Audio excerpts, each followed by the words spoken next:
The House will come to order. Pursuant to a motion previously adopted, the House stands adjourned until 2 p.m. today.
Yes, sir. Yeah. Mic check, mic check.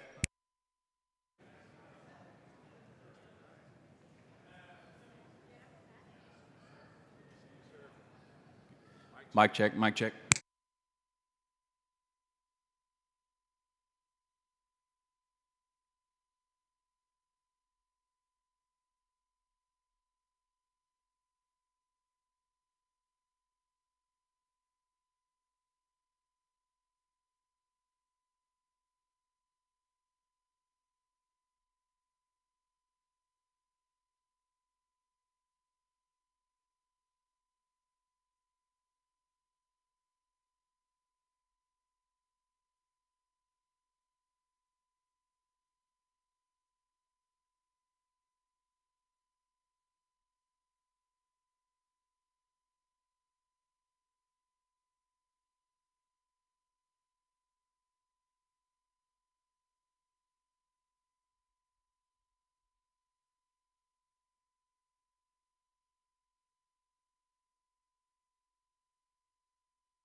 House will come to order. Members, please register.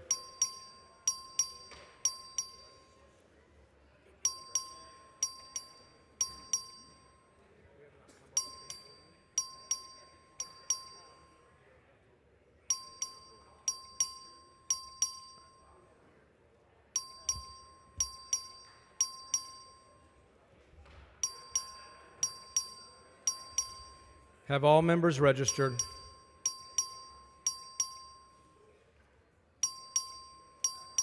Have all members registered?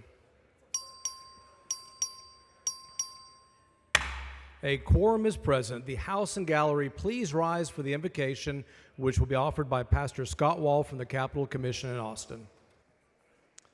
Thank you, Mr. Speaker. Good afternoon. Just real quick update. Cody Harris is still with his mom. He said he's holding her hand right now, is getting ready to say goodbye, so we can continue to lift them up. Dr. Allen is home with a sprained knee, resting, ice, and all that. Representative Van Dever's here, so he can fill you in a little bit more, but they've ruled out heart attack and some other things, and think they figured things out, but I know they appreciate the prayers as well. Today's word is identity. Identity. You guys here in public service here in this building, I know there's a lot of sacrifice, being away from home, but one of the things that's a danger of is losing identity. This is kind of a weird place, almost artificial in some ways, and we start to lose who we are here in this building sometimes, and I get that. And I just want to, I feel like part of my job is reminding us of who we are and what's important. And it's not earth-shattering, or it's not rocket science. It's just remembering. And so today's word is identity, and that's what I'm going to be praying about. Let's pray. Heavenly Father, as these servants of the people near the end of this legislative session, we lift them up to you with grateful hearts for their dedication, for the weight that they have carried, and for the many unseen sacrifices that they have made. We are grateful for that. You know how long they've been away from their homes and their routines, their churches, their neighbors, their children, their spouses, and the constant demands of the public service. It's easy to forget the very things that make us who we are, our true identity. So we pray for that reconnection to that identity, reconnection with their families when they go back, that there be laughter and grace and patience and healing, whatever is needed. Reconnection also with their communities, that they're welcome back, not just as lawmakers, but as neighbors and friends. But above all, that they connect with you, the one who formed their identity long before they had this title or any decisions were made or debates.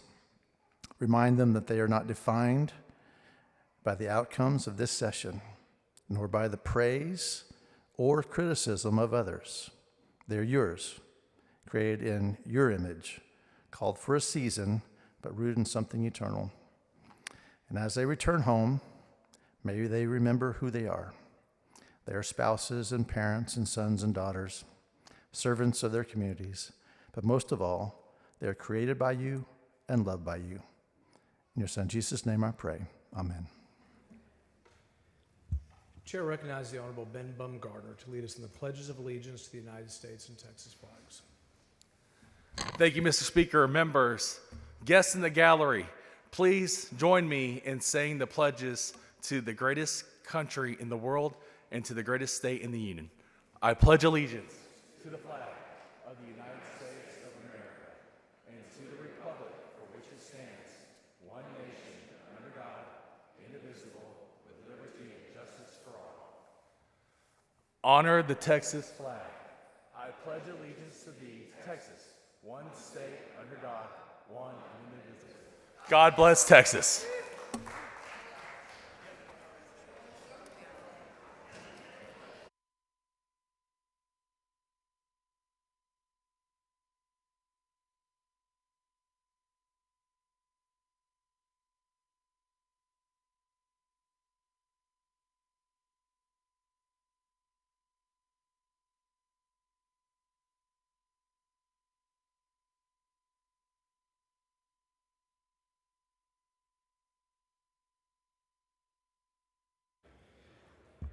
Please excuse Mr. Harris because of important business on motion of Mr. Vasut. Please excuse Ms. Janice Holt because of important business in the district on motion of Ms. Richardson.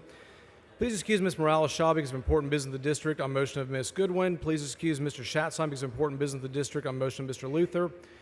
Please excuse Mr. Tinderholt because of important business in the district on motion of Mr. Bumgardner. Please excuse Mr. Wally because of important business in the district on motion of Representative Turner. Please excuse Representative Cunningham to attend a funeral on motion of Representative Bumgardner. Is there objection? Chair is none, so ordered.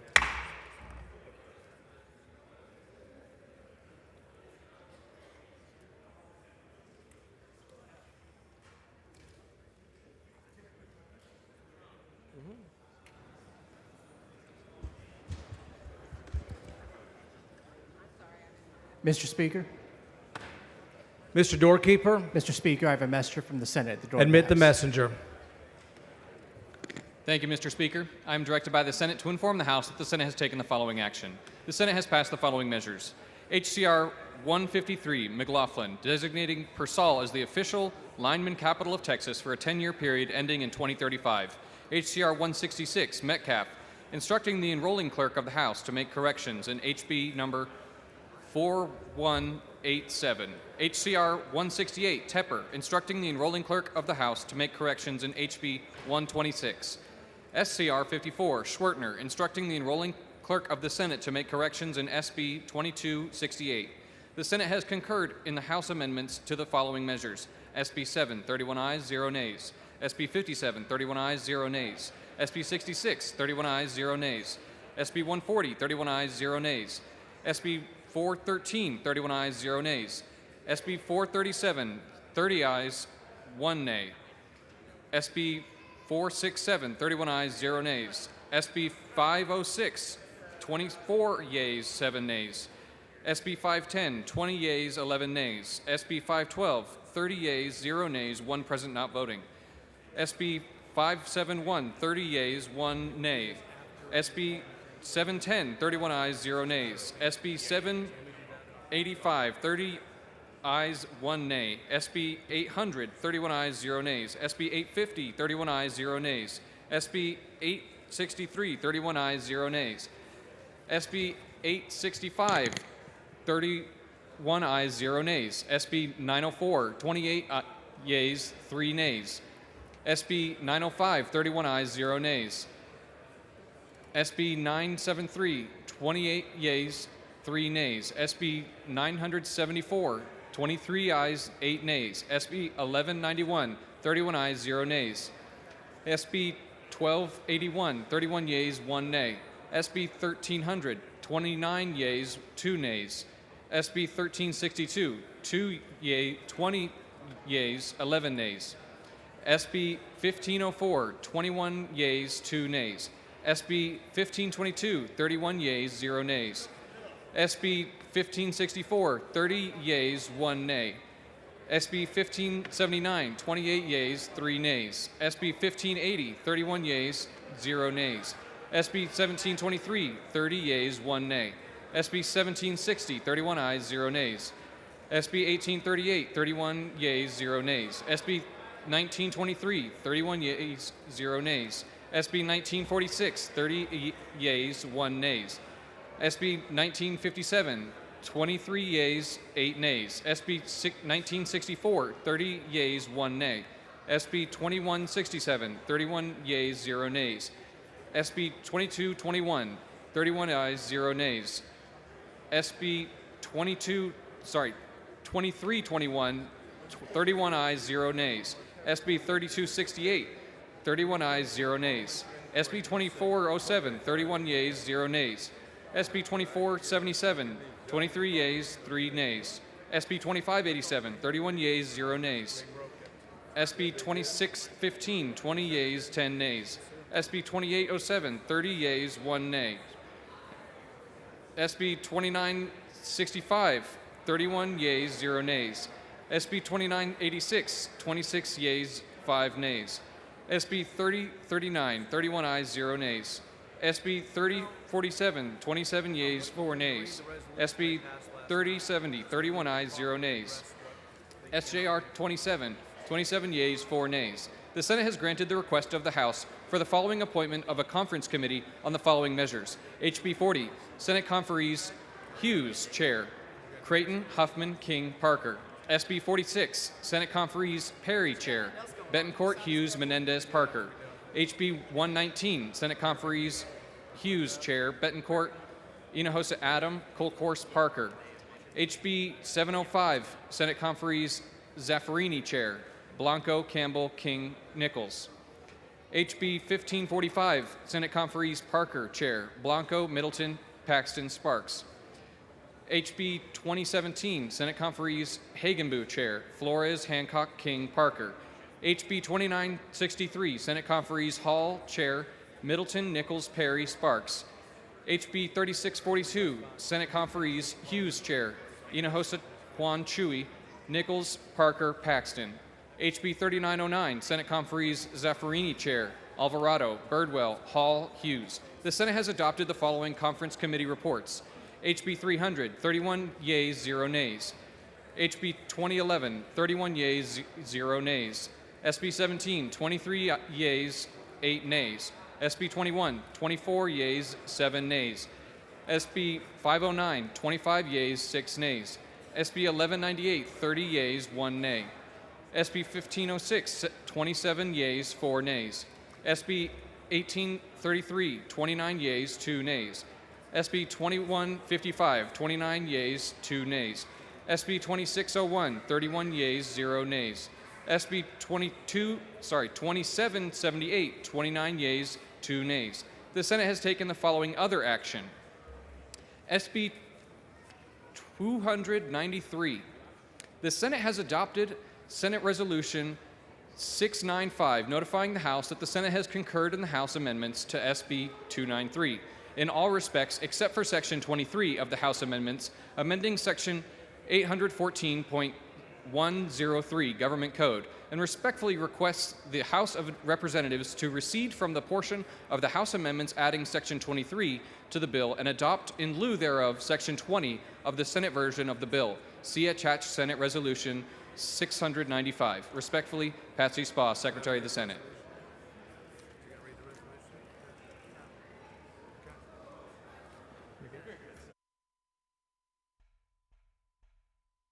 Members, please take your conversations outside the rail.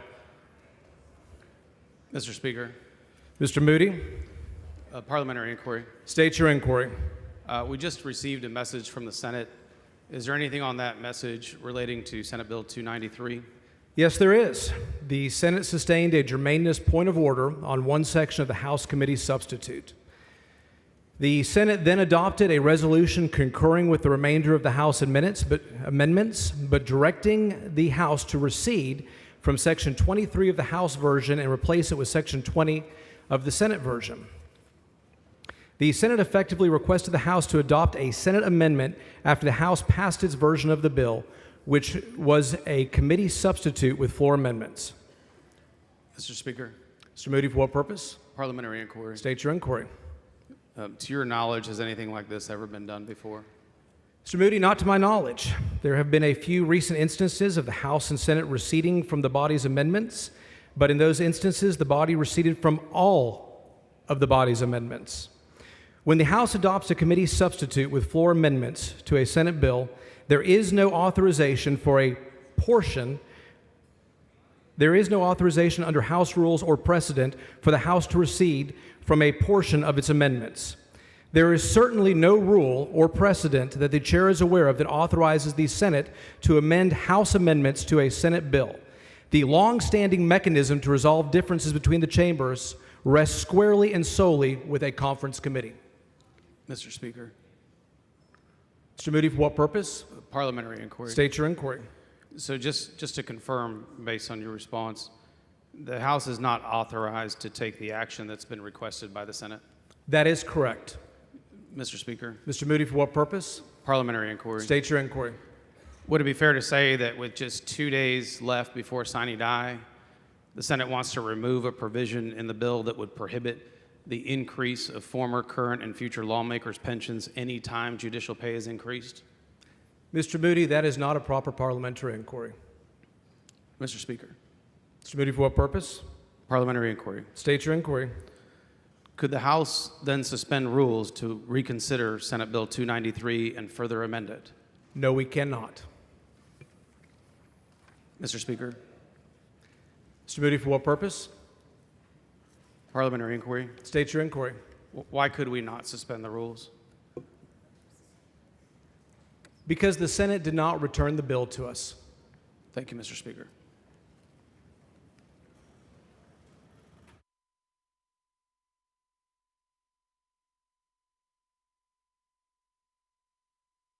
The following signed in the presence of the House. HB number 26, HB number 27, HB number 42, HB number 100, HB number 117, HB number 120, HB number 144, HB number 150, HB number 346, HB number 521, HB number 718, HB number 783, HB number 1056, HB number 1094, HB number 1178, HB number 1211, HB number 1234, HB number 1240, HB number 1397, HB number 1690, HB number 2038, HB number 2240, HB number 2243, HB number 2512, HB number 2594, HB number 2844, HB number 2853, HB number 3000, HB number 3073, HB number 3133, HB number 3233, HB number 3619, HB number 3697, HB number 3783, HB number 3848, HB number 3866, HB number 3963, HB number 3966, HB number 4112, HB number 4211, HB number 4236, HB number 4464, HB number 4638, HB number 4749, HB number 4751, HB number 5509, HB number 5560, HB number 5616, HB number 5624, HB number 5658, HB number 5680, HB number 5696, HB number 252, HCR number 76, HCR number 84, HJR number 7.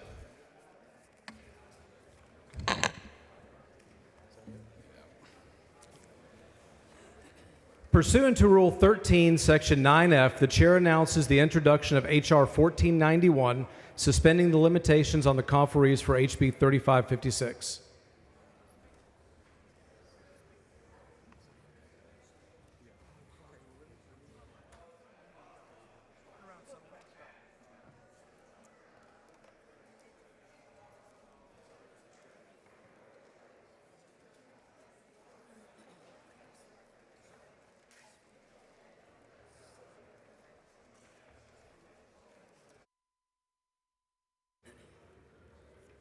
Please excuse Ms. Rose because of important business in the district on motion of Ms. Collier. Is there objection? Chair is none, so ordered.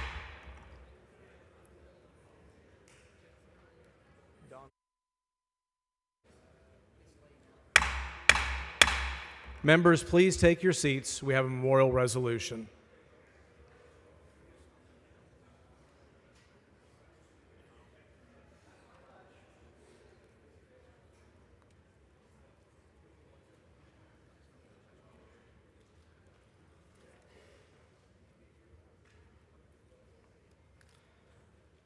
The chair recognizes Ms. Howard for a motion. Thank you, Mr. Speaker. Members, I move to suspend all necessary rules to take up and consider House Resolution 1476. Members, you've heard the motion. Is there objection? Chair is none. Rules are suspended. Following resolution, clerk will read the resolution. HR number 1476 by Howard in memory of Mark James Hanna of Austin.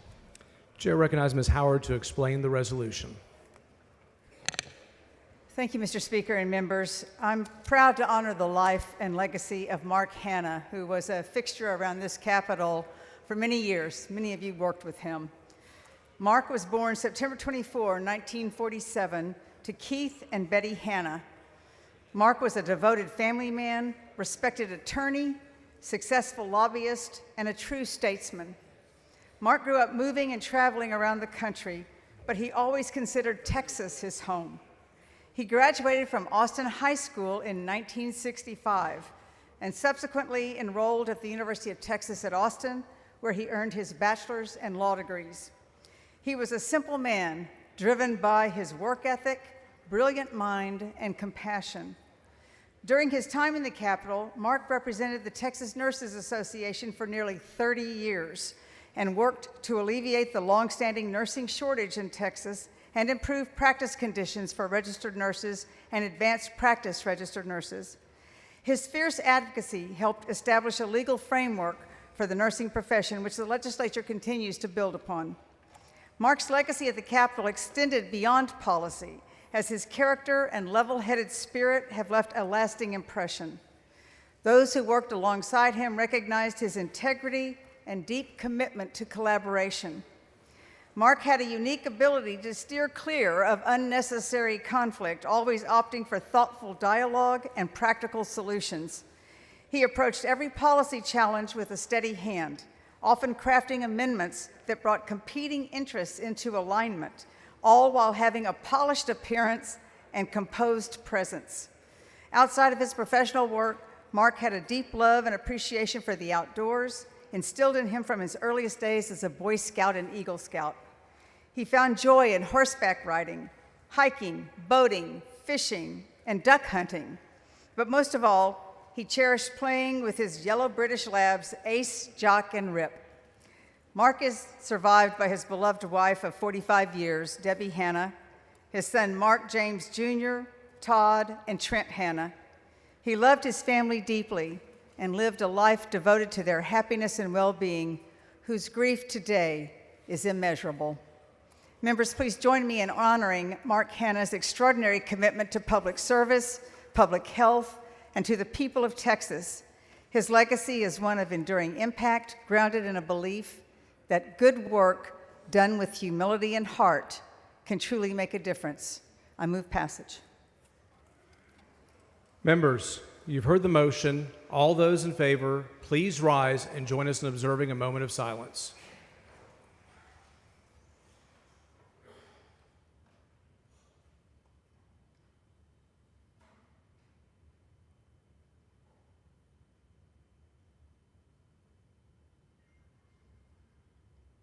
The resolution is unanimously adopted. Thank you. Mr. Dutton moves to add all members' names to the resolution. Is there objection? Chair is none, so ordered. Mr. Schofield, for what purpose? Mr. Speaker, I move that the colloquy between Mr. Moody and the chair be reduced to writing and placed in the journal. Members, you've heard the motion. Is there objection? Chair is none, so ordered.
Chair recognizes Mr. Schofield.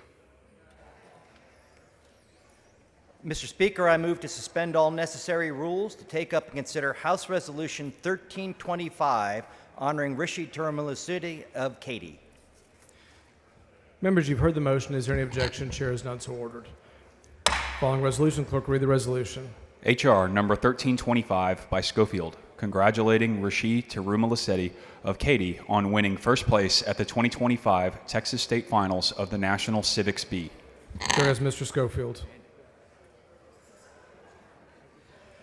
Members, I would like to take a moment with Mr. Morgan here to recognize an outstanding young student from Katy, Texas. After placing second at the Katy Area Civics Bee, sponsored by the Katy Area Chamber of Commerce, Rishi Tiramulasedi, an 8th grade student at Katy Junior High School in my district, has recently won the Texas State Finals competition for the National Civics Bee here in Austin, and will go on to represent the state of Texas at the national competition in November. For those of you who do not know, the National Civics Bee operates under the umbrella of the Civic Trust Initiative, founded by the U.S. Chamber of Commerce as an educational initiative dedicated to enhancing civic literacy. The students are tested on their knowledge of American history, government, and civic participation through written essays, multiple choice questions, and oral response. Rishi and his family are here in the South Gallery today, so members, please join me in recognizing Rishi and his parents, Swathi and Madhu. And Mr. Speaker, I move adoption of the resolution. Question occurs on the adoption of the resolution. Is there any objection? Chair is none. The resolution is adopted.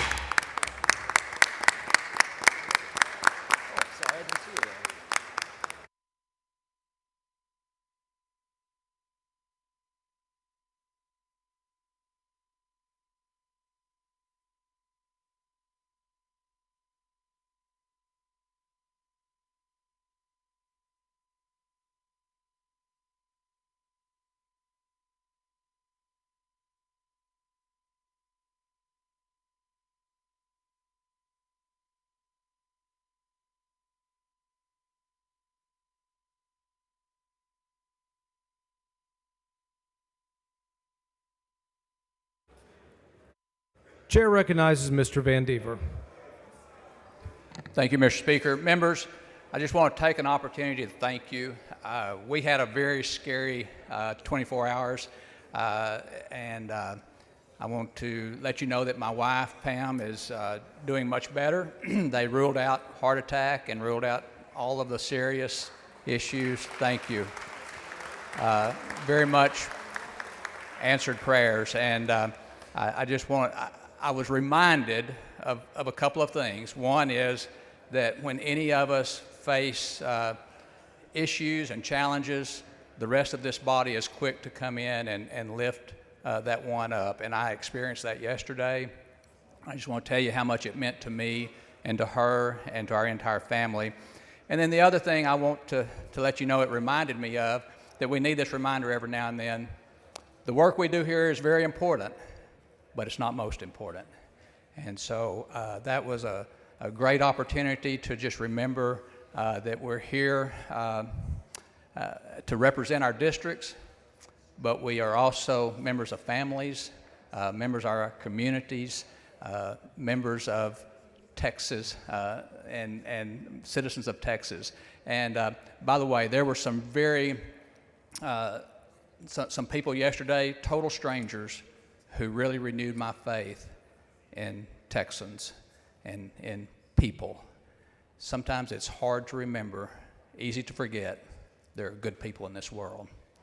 I'm honored to serve with so many of them in this body. So thank you for your prayers. Thank you for all the support. God bless.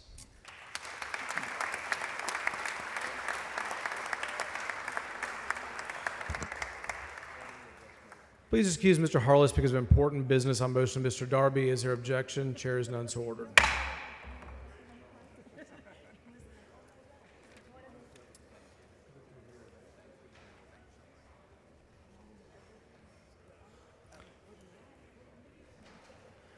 Pursuant to House Rule 13, Section 9F, the chair announces the introduction of H.R. 1495, suspending the limitations on the conferees for SB 2308.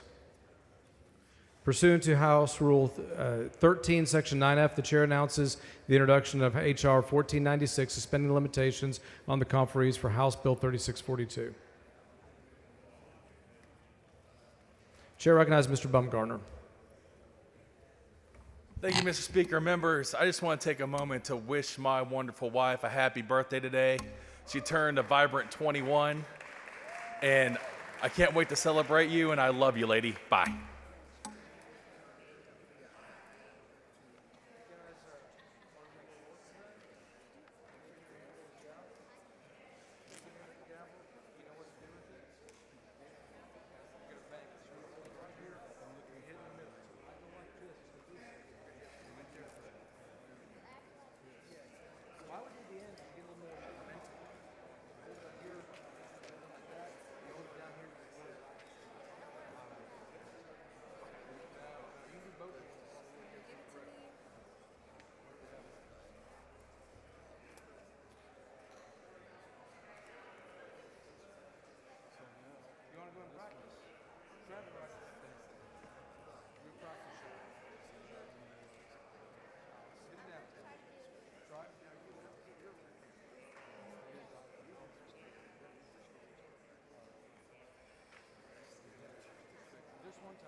Members, to ensure your conference committee reports are distributed before midnight, you are encouraged to file them with the chief clerk ASAP or no later than 6 p.m. tonight.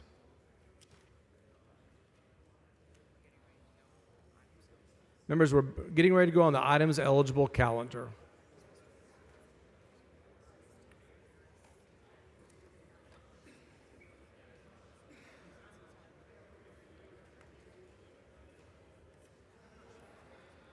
Chair recognizes Representative Wilson.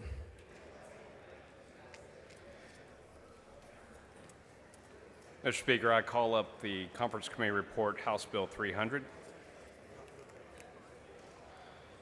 Chair lays out the Conference Committee report on House Bill 300 and recognizes Representative Wilson to explain the report. Thank you, Mr. Speaker. Members, the Conference Committee on HB 300 agreed to revert back to the House version as it pertains to Texas Armed Services Scholarship, and that you voted out unanimously, so I move adoption. Representative Wilson moves that the House adopt the Conference Committee report. This is a record vote. Clerk, ring the bell.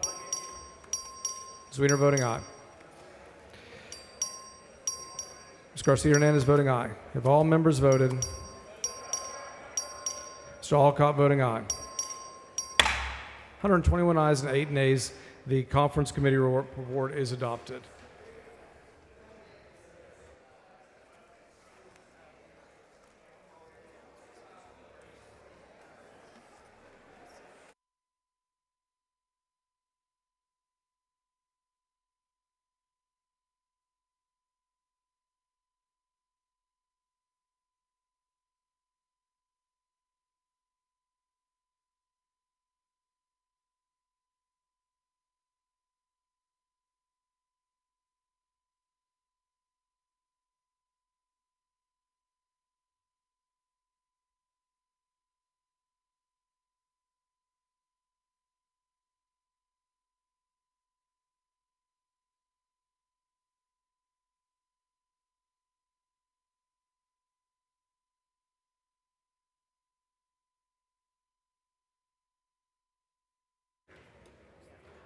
The chair lays out the following privileged resolution suspending limitations on the conferees for SB 1. The clerk will read the resolution.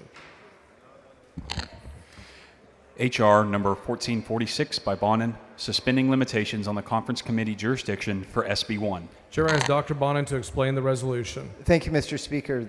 This is the outside the bounds resolution.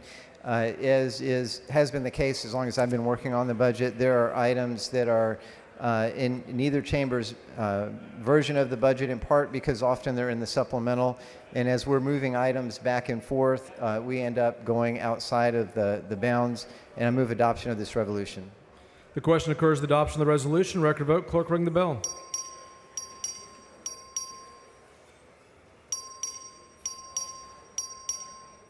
Have all members voted? 113 ayes and 13 nays.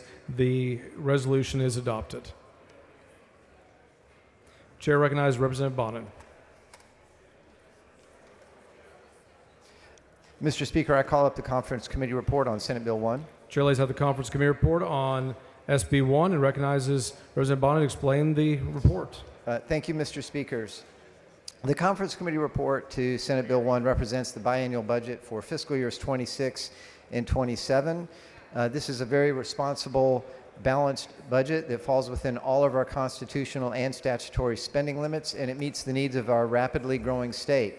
This prioritizes public education, tax relief, public safety, infrastructure, and improving taxpayer services for individuals and businesses. It also makes strategic investments to maintain Texas's economic competitiveness. I'm going to give you just a few of the highlights. In the 1, 4, and 5 subcommittee, there's $378 million to increase salaries for corrections and probation officers in the adult and juvenile systems, $330 million for grants to support local law enforcement and prosecutors in rural areas, $319 million to add more than 467 new state troopers and support staff, and $102 million to improve driver's license customer service at the Department of Public Safety. There's $174 million for a 25% judicial compensation pay increase, which is contingent on the passage of Senate Bill 293. In Article 2, we made a $10.4 billion investment across all articles for behavioral health services, including research, prevention, and treatment of mental disorders and disabilities. There's $2.4 billion, all funds, to increase wages for personal care attendants from $10.60 to $13 an hour, and for additional service support. There's an increase of $125 million for rural health care, including $100 million for our House Bill 18, which expands the Rural Hospital Grant Program. There's a total of $340 million, including funding funding in HB 500 to operate the new mental health beds that are coming online in the next biennium from the large investment that we've made in our state hospitals. $116.5 million for the continued expansion of community-based care in our foster care system, $35.2 million to establish a residential treatment facility to treat the high acuity youth population in state conservatorship that often end up becoming designated as children without placement. In Article 3, this is where you're going to see the $51 billion in tax relief and that includes maintaining the tax relief that was passed since the enactment of HB 3 in 2019. There is new tax relief contingent on enactment of legislation that we have passed this session. That includes $3.5 billion to maintain tax relief passed last session in 2023, $2.6 billion to further maintenance and operation tax rates by an additional 6.8 cents in fiscal year 27, and then $3.9 billion contingent on the enactment of legislation to increase the homestead exemption for all homeowners, senior citizens, and disabled veterans, as well as increasing the exemption for business personal property. In public education, appropriations to the Foundation School Program total $75.1 billion in all funds, an increase of $13.6 billion. General revenue funding total is $39.8 billion, and this includes the $8.5 billion in new public education funding contingent upon passage of House Bill 2 and Senate Bill 569. Enactment of HB 2 and Senate Bill 569 and property tax relief legislation results in a decrease in recapture payments of about $2 billion during this upcoming biennium, and it brings the state share of maintenance and operations funding now to 54%. There's $1 billion for the newly established education savings accounts to be administered by the Comptroller of Public Accounts. As part of HB 2 and contingent upon Senate Bill 260, $430 million is set aside for additional school safety funding to increase both the per student and per campus allotments. There's $369.2 million to the TRS system to minimize the premium increases for our current teachers. In higher education, $423.1 million was restored to institutional enhancement across all of our general academic institutions with the intent to study new and more transparent funding mechanisms and ultimately replace institutional enhancement. There's $393.8 million to increase the higher education fund by 50%, providing increased support for capital needs at our non-public university fund institutions. There's $250.7 million to maintain rates across funding formulas for general academic and our HRIs in accordance with the updated data that we have from spring enrollment data.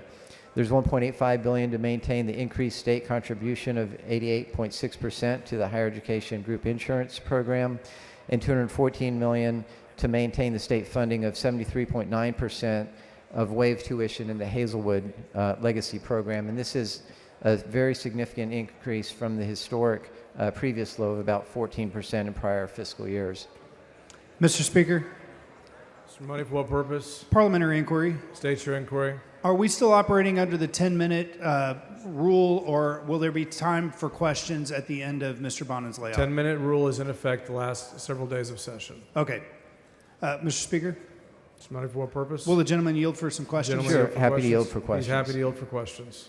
Thank you, Mr. Bonin. I know you have a lot to cover, and We're almost there, but we're close enough. So. I was going to give you more time, but, Yeah. but we're running out of time. So I have a question regarding the motions to instruct that I previously made to instruct the conference committee on the use of tax dollars for gender-affirming care within the TEA and higher education. Was the House able to get those riders into the budget? We have statutorily, banned any type of surgical or medical treatment of minors in the state of Texas. There was instruction on. There was a motion to instruct on the instruction provided in higher education relating to that, not just actually performing the surgeries. In higher education, there is no funding for gender-affirming care. But was the rider able to make it in that says that they're not allowed to use any state money to teach people that they could be a different gender other than their biological sex? I'd have to check on the specific rider that you're talking about, but by law and by our direction, I mean, we have done everything that we can to prevent that activity from occurring. Okay, and then I have another unrelated question. I've heard on several occasions a number of $51 billion in property tax relief. Can you explain to us where that number 51 billion comes from, just historically, and so that we can see, because we're not getting 51 billion new this time. I know it's right. stacked up, so if you could explain that, Correct. I would appreciate it. Yeah, because what happens is that what we're doing is instead of local property tax revenues paying for the maintenance and operations of our public schools, the state is funding that with state dollars, which supplants from the entitlement the local revenues generated by property taxes that would have otherwise helped to pay for that entitlement. And so as the state puts more and more in, when you come back and you add new strategies and you raise it further, you're not starting at zero, you're building on top of the commitment that you are already continuing to fund. That's how we end up at 54%. So in the time I've been in the legislature, this is the largest that the state's share of the foundation school program has ever been, at 54%. At one point it was dipping down into the upper 30s. And so the local property tax revenues were disproportionately funding the maintenance and operations of our schools. So the state is putting more and more into the foundation school program, and that has the effect of then fewer local property tax dollars paying for those maintenance and operations. And then that's also the reason why you see in this next biennium an additional $2 billion less in recapture. So am I to understand that 51 billion is the total number of state dollars spent on ISD M&O? That is not the total amount spent on ISD M&O. And so, for example, there was, I believe, about 41 billion in the current biennium. But then what we're going to do now, and of course it's somewhat contingent on the voters because of the constitutional amendments that we passed, is by further increasing the homestead exemption. So for everyone, another $40,000, making it $140,000. For seniors and the disabled, another $60,000, making it $200,000. We have the business personal property tax exemption going up to $125,000. Right. That is tax relief that's on top of what we've already been doing through rate compression, as well as previous increases in the homestead exemption. So just if you look at the homestead exemption alone, it was $15,000, and in 2021 we increased it, I believe, up to 40, or it's 25 and went to 40. And then we went from 40 to 100 and 110 for seniors. And now we're going to 140 and to 200. So we're stacking relief on top of relief. And I do understand that, and I think it's heading in the right direction. But and this being my first session, during the campaign, it was being said that the state had given $18 billion or so in property tax relief over the previous 2 or 3 sessions. And I don't know how we're getting from 18 Gentleman's to 51. time has expired. Okay. Please excuse Ms. Linda Garcia because of important business on motion of Ms. Perez of El Paso. Please excuse Mr. Sphelan because of important business of the district on motion of Mr. Metcalf. Is there objection? Chair is none, so ordered. Ms. Howard, in favor.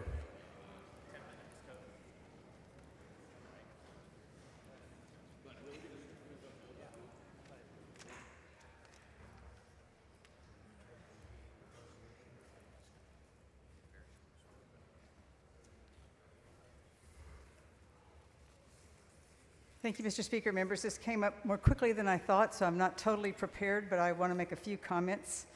I am definitely voting for this budget. It's not my budget. It's not Representative Harrison's budget. It's not even Chair Bonin's budget. This is the legislature's budget. It doesn't have everything in it we want. That's the whole point of why we're here.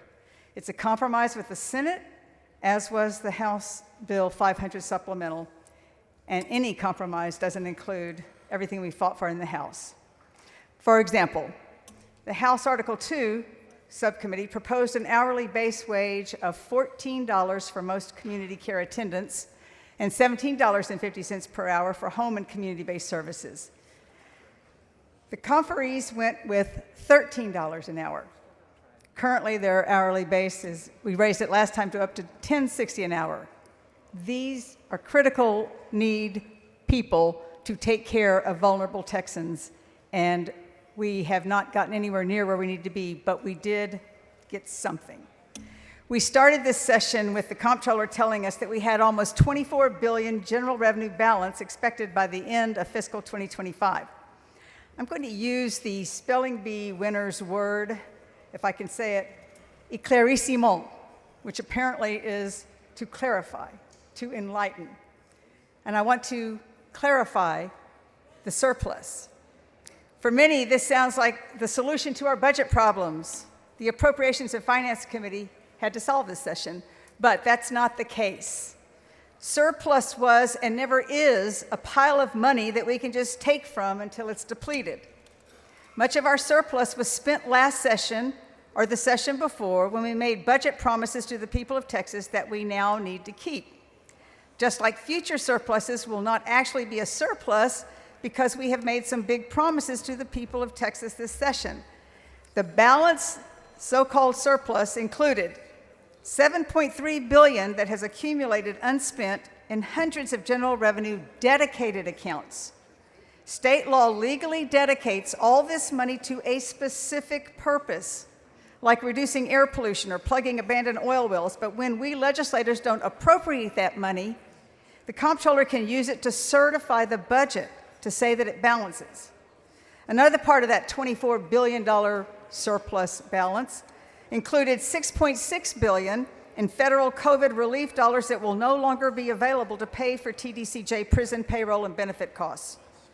Another reason for that balance, $4.5 billion that the 2023 legislature appropriated for schools, $4 billion for public schools and $500 million for voucher choice legislation that did not end up getting spent. So it's important to recognize there's not a pot of money sitting there for us to be tapping into. But in this budget, public schools that educate 5.5 million students across Texas, the 2021 and 2023 sessions failed to provide the billions of dollars in state aid that would have been needed to make up for the 22% inflation that happened between 2019, when HB 3 took effect, and the 24-25 school year that is now ending. Senate Bill 1, contingent on House Bill 2, does provide $8.5 billion in new money for school districts and charters. Though it's not enough to get schools back to where they were in 2019-20, it's far better than current law or what the House and Senate were proposing back in January. There's many other things I could mention. We got more money into the women's health programs to expand mobile health clinics to address the issue of access to care in our rural health communities. Got the money into the water fund. So again, I just want to say that the budget is a very complicated thing that had a lot of us on appropriations working through the pros and cons of many things that we would like to have seen in the budget. I would suggest this is not a liberal budget. It's not even a conservative budget necessarily. What it is a responsible budget. It's below the pay-as-you-go limit, it's below the spending limit, and it addresses some of the critical needs of our state. I'm appreciative of Chair Bonin and Chair Huffman for what we have here, and I am going to be supporting this and hope you will join me. Thank you. Chair recognizes Ms. Gonzalez. Thank you, Mr. Speaker. Members, it is no secret that I really love the House. Having served here for nearly 13 years, this place is my second home, and y'all are like family. This budget is a true representation of each single person who is on this floor, whether it's special projects in your district or things that you really care about. All of us together, this is the physical representation, the legislative representation of each of us. I'm going to vote for this budget because it's, like Representative Howard said, a responsible budget for the needs of the state. But I do want to take the time for all of us to be proud of this budget because it's a little piece of all of us that's come together. Additionally, because Chairman Bonin did run out of time, I do want to say some thank yous that come from all of us. First of all, thank you to the committee who worked endless hours to make sure that we are hearing what the needs are of the state and of each of y'all. I want to thank the appropriations staff who hardly ever slept and definitely ate way too much food from, not from home. I want to thank the LBB because you really go unrecognized and you do so much wonderful work. Of course, I want to thank the chairman for his hard work. And lastly, I want to thank the speaker and the speaker's staff. I think it's really important for each of us to know the speaker took a lot of attention to what you were saying needed to be in the budget and worked really hard with everybody for this budget to be a true representation of all of us and 31 million Texans. Thank you to everybody who made this possible. I hope we all can vote with it with pride and with love. Mr. Harrison in opposition. Thank you, Mr. Speaker. Members, I actually was not going to speak again today on the budget, but when I heard Democrat after liberal Democrat line up to speak for the budget in the nominally Republican-controlled Texas House, I just felt duty-bound to get up and highlight the point that this budget was in fact written by Democrats for Democrats, and that this is the most bloated liberal budget ever written in the history of the state of Texas. This funds, instead of returning the $24 billion surplus to the overtaxed, hardworking men and women of the state of Texas, this funds just about every liberal priority under the sun. And yes, that includes doubling down and increasing budgets for state agencies and entities that are engaged in DEI, transgender ideology, and this budget puts crony, corporatism, and corporate welfare on steroids. And perhaps the most important thing to point out about this budget isn't what it does, but what it doesn't do. Guys, if the men and women of the state of Texas wanted us to do just one thing this session, and only one thing, it was to get the crushing burden of property taxes under control. And ladies and gentlemen, this budget abjectly fails. And in fact, if I had to predict right now, based on what's in this budget, the vast majority of property tax payers and property tax bills in the state of Texas are going to go up. This budget represents an absolute betrayal of the hardworking men and women of the state of Texas, and they deserve better. There is no way a fiscally conservative Republican, I would humbly submit to you, can vote in the affirmative on this budget. So please join me in locking arms with your constituents at 30 million Texans who deserve far better than what they have gotten this session, and vote no. Thank you.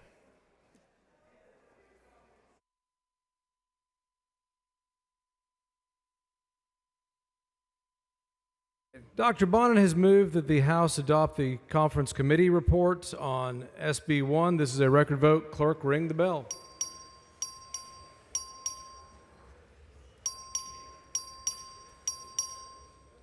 Have all members voted? Ms. Isaac voting aye. Have all members voted? 107 ayes and 21 nays. The conference committee report is adopted, subject to Article 3, Section 49A of the Texas Constitution.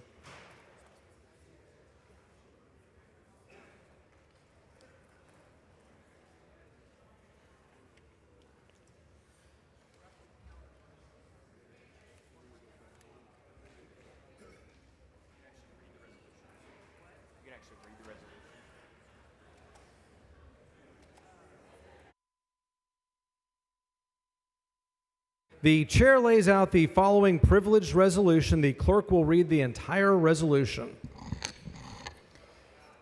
HCR number 169 by Leach. Whereas the conference committee report for Senate Bill number 1 has been adopted by the House of Representatives, and upon adoption of the report by the Senate, the bill is eligible to prepared for enrollment. And whereas the bill text in the report contains technical errors that must be corrected. Now, therefore, be it resolved by the 89th Legislature of the State of Texas that the appropriate enrolling clerk be instructed to make the following corrections. 1. In Section 18.83, Article 9 of the bill, text strike all text before subdivision A of the rider and substitute the following. Section 18.83, contingency for Senate Bill 293. Contingent on the enactment of Senate Bill 293 in the form as passed by the House of Representatives on May 27, 2025, including Section 23 thereof, relating to the discipline of judges by the State Commission on Judicial Court Conduct, notice of certain reprimands, judicial compensation and related retirement benefits, and the reporting of certain judicial transparency information, authorizing an administrative penalty, and the following changes are made. Chair recognizes Representative Leach to explain the resolution. Thank you, Mr. Speaker and members. This resolution that was just read authorizes technical corrections in Senate Bill 1. This resolution authorizes those technical corrections to Senate Bill 1 to make increases in judicial pay contingent on the passage of the House version of Senate Bill 293. And I'm happy to take questions if there are any. Otherwise, Mr. Speaker, I'd move adoption of the technical correction. Mr. Little, for what purpose? Does the gentleman yield for questions? Gentleman yield for questions? Yes. He yields for questions. Chairman Leach, I need you to help resolve some questions for this body. There's been some confusion over the last 24 to 48 hours about judicial pay. We passed a judicial pay bill out of this chamber and delinked it from our own pensions and from the senators' pensions. My understanding is that the Senate has removed your amendment delinking that judicial pay from our pensions. So surely there must be some mistake that the senators intended judicial pay to be contingent upon an increase to our pensions, correct? So thank you, Representative Little. Let me try my best to set the record straight. The House has worked for a long time, for many years, on substantial increases to our judicial compensation, which is something that I believe, Representative Little, and I know you agree, is approaching an emergency for our state, being able to recruit new judges and retain the judges we have. We are woefully inadequate compared to other states in the bottom 5. And in response to that, I've been working collaboratively with Senator Huffman this session, who I'm so grateful for, on judicial accountability and transparency measures and a meaningful 25% base pay increase for our district judges. And I so appreciate her willingness to work with me on that, and we had reached an agreement. The House passed our version of Senate Bill 293, which contained some of those transparency and reporting measures, and also that 25% pay increase. And to your point, we finally delinked our legislative retirement. Some legislators, and certainly the public, may not be aware that legislators, House members, and senators receive a pension, if you serve long enough, that is linked, and it has long been this way, that is linked to the base pay of a district judge, which right now in statute is $140,000. We are raising that base pay in statute in Senate Bill 293, 25%. In the House version that we voted on, that overwhelmingly passed this House, we delinked, so the legislators stay at 140, and our judges get a base pay increase. I do not believe, speaking for me, that this is the right way for us to consider and or pass increases to our legislative retirement, Representative Little. I do believe, and I'll say this publicly, that we need to have a conversation in this state about statewide compensation for elected officials.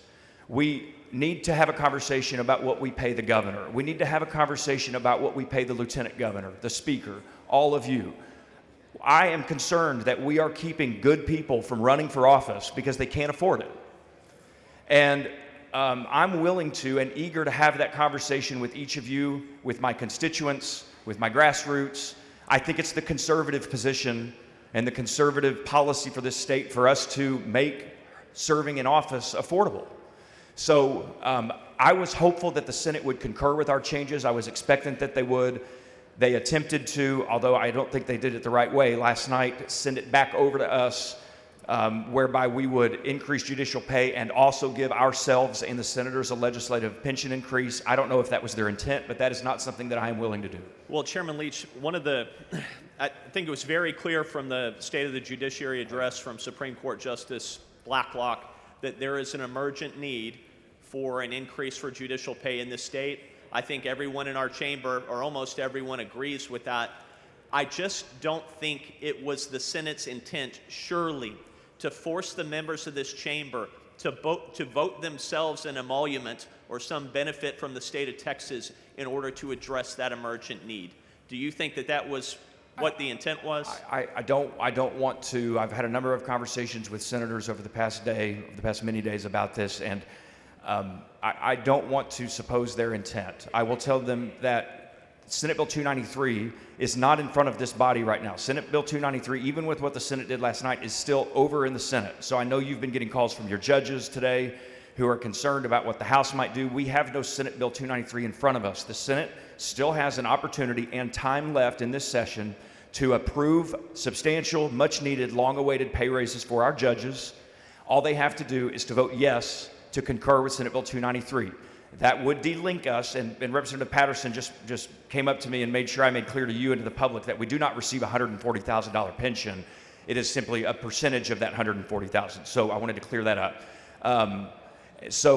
Representative Little, I don't know their intent, but I can tell you that if they want judges to get a pay raise, then they should move to concur with the House changes to Senate Bill 293. And in the interim, in next session, we can have and should have a conversation about legislative compensation, including our retirement benefits. Well, Chairman Leach, I'm not pension eligible, but I know that there are judges that are awaiting this pay increase, and I hope they will do that as well. I hope they get it, and I've done everything to make sure that that's possible. Thank you, Representative Little. Mr. Schofield, for what purpose? Will the gentleman yield? Gentleman Yes. yield for questions. He yields for questions. Mr. Chairman, I just want to make sure that we're very clear to the public, and you alluded to it in your talk with Mr. Patterson. People have a general vague awareness that legislative pensions are linked to judicial pay. I want to make it very clear, and so I'm going to ask you a couple questions. First of all, though a judicial current salary is $140,000, are you aware that the link is that a legislature would get 2.3% of that per year served? So a legislator who becomes eligible after serving for 8 years gets roughly $2,100 a month. Are you aware of that? I am, yes, sir. I don't want to lead people to believe that their legislators and that are is getting $2,100 a month $140,000 after retirement, Representative Schofield. That's not something any of us receive now, except for a couple exceptions of folks who've served, been around a long time. That's correct. You have to no longer be here Right. to get your $2,100 a month. Right, and so thank you for pointing that out. Thanks to Representative Little and Representative Patterson. I just want to make clear again for the record and for our colleagues on the other side of the building that our judges are paying attention. They are watching right now. They deserve this pay raise. They need this pay raise. Our state will benefit from getting this pay raise. All the laws that we've passed this session, all of it will end up in front of a court at some point. We want to make sure those judges are experienced and educated and well-equipped, Republicans and Democrats all across the state. Let's have a conversation another time about our retirement, about our compensation. Let's not hold their pay raises hostage. And you're aware that the tendency here gets to be that we wait so long to give the judges a raise, usually a decade or more, that we have to give them a very big raise just to get them back to the level they were at in terms of the spending ability. And then because it's such a big raise, no one has an appetite to give them a raise for several more sessions, and we end up in that cycle all over again. It truly has. I've been here 7 sessions now, and every session the conversation about judicial pay raises comes up, and there's always that major hurdle about us wanting to do it but not being able to because of our own legislative pensions. And now we finally have an opportunity, and this House has given the Senate an opportunity to delink us, to free the judges from that. And I am committing to the members of this body and to our Senate colleagues that to have that conversation in the interim and next session. We should have it publicly and do it the right way. Aside from the issue of pensions or any other side issue, if we're going to continue to get quality judges on the bench and we're going to ask them to take the big pay cut they all have to take from their law firms, we need to at least make sure that judicial salaries are high enough that they can afford to make that sacrifice. Yeah, and most law students that are graduating from law school going into their first year at a law firm are making more than the starting salary of a judge. In fact, are you aware, I sat over on that corner when I worked for the governor, and back then Wallace Jefferson was Chief Justice. He gave a speech saying that first-year lawyers at the big firms were making more than the Chief Justice. Yeah. And one of our aides turned to me and said, really, how many first-year lawyers at the big firms make more than the Chief Justice? And I said, all of them. All of them, yeah. Thank you, Mr. Thank Chairman. you, Representative Schofield, for your work on this. I want to again commend each of you House members who've worked on this, and Senator Huffman has been just absolutely wonderful, a true warrior on this session, and I'm grateful for her work, and I'm hopeful the Senate will take up the bill that we sent them. Mr. Speaker. Mr. Hayes, for what purpose? Will the member yield for questions? The gentleman yield for questions? Yes. He yields for questions. Thank you, Chairman Leach, for your hard work on judicial compensation. It is the #1 issue, really, in the state. The condition that our judiciary faces, as we heard from the Chief Justice of the Supreme Court. In my view, I've get lots of calls from various judges and other members of the public. This pay has to happen, and it cannot be held up either because it's coupled or decoupled. So the question then to you is, how do we make this happen? take both scenarios. You're a trained problem solver.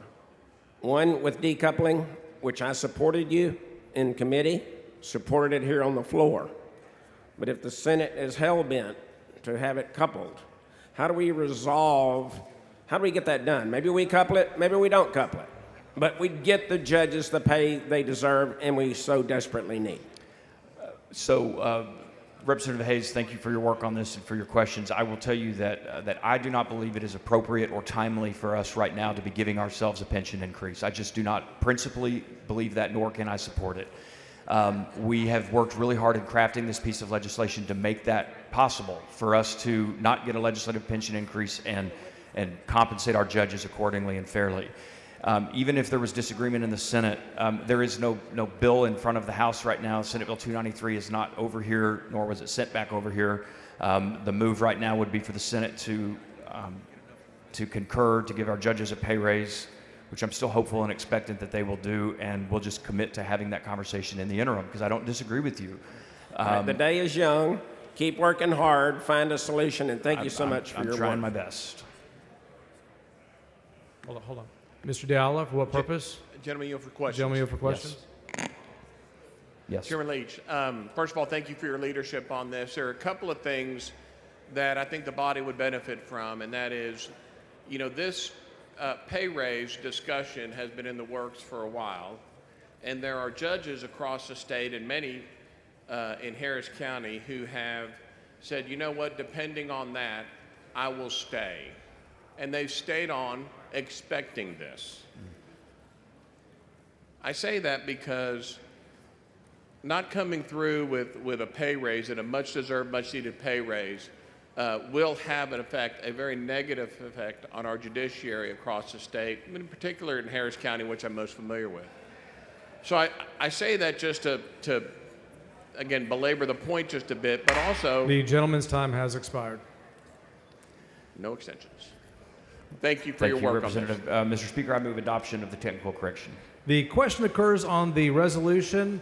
Record vote. Clerk, ring the bell. Mr. Leach voting aye.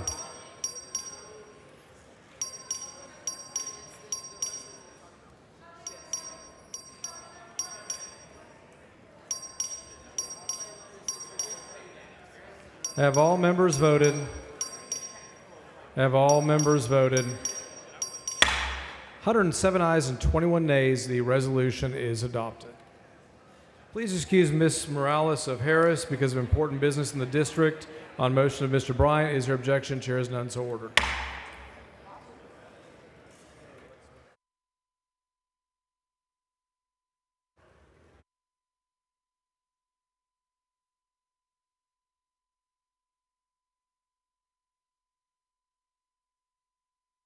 Is Mr. Vasut on the floor of the House?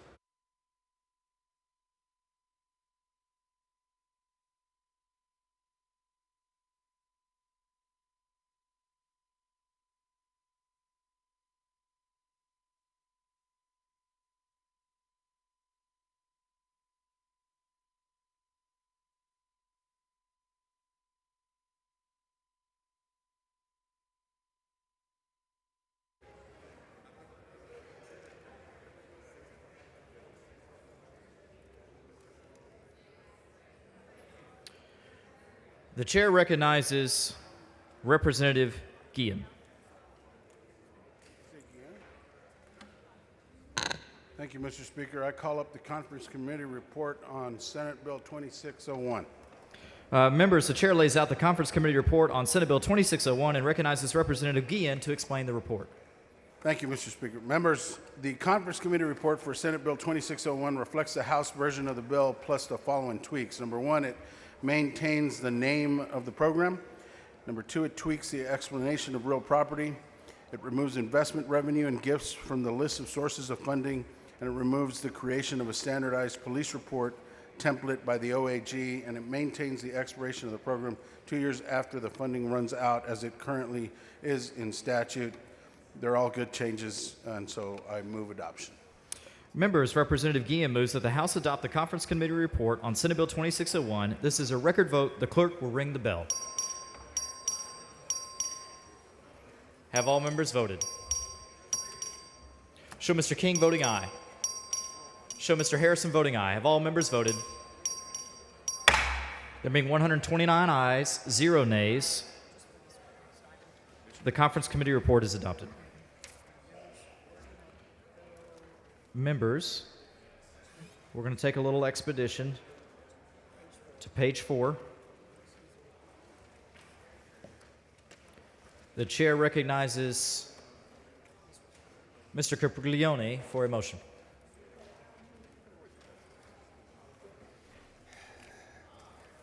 Mr. Speaker, I move to grant the request of the Senate to appoint a conference committee on Senate Bill 1540. Members, you've heard the motion. Is there any objection? The chair hears none, and the motion is adopted. The following conferees, the clerk will read the conferees. House conferees on SB 1540. Capriglione, Chair. Busey. Gonzalez of El Paso. Leach. Shaheen.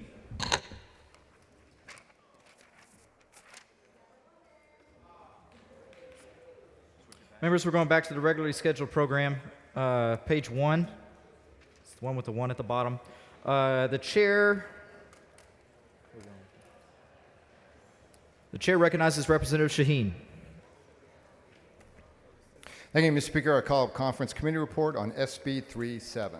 The chair lays out the conference committee report on SB 37 and recognizes Representative Shaheen to explain the report. Thank you, Mr. Speaker. Members, the conference committee only made one change. Page 2, rows 11 through 13 were removed from the bill. This was one of 5 requirements listed on the curriculum review that had to do with advocating or promoting certain items, which is already in law. So all stakeholders agreed to this needed change, and with that, I move adoption of the conference committee report. Members, Representative Shaheen moves that the House adopt the conference committee report on its Senate Bill 37. This is a record vote. The clerk will ring the bell. Show Mr. Bella Montgomery voting aye. Have all members voted? Have all members voted now? There being 83 ayes, 47 nays, the conference committee report is adopted. Members, we're still on page 1. Chair recognizes Mr. Bell of Montgomery. Mr. Speaker, members, I call up the conference committee report on House Bill 2011. The chair lays out the conference committee report on House Bill 2011 and recognizes Representative Bell of Montgomery to explain the report. The Senate added a section A2, which mirrored the language in A1 to make certain that property, as well as fee simple property, had a notice to the property owners. And with that said, Mr. Speaker, I move adoption.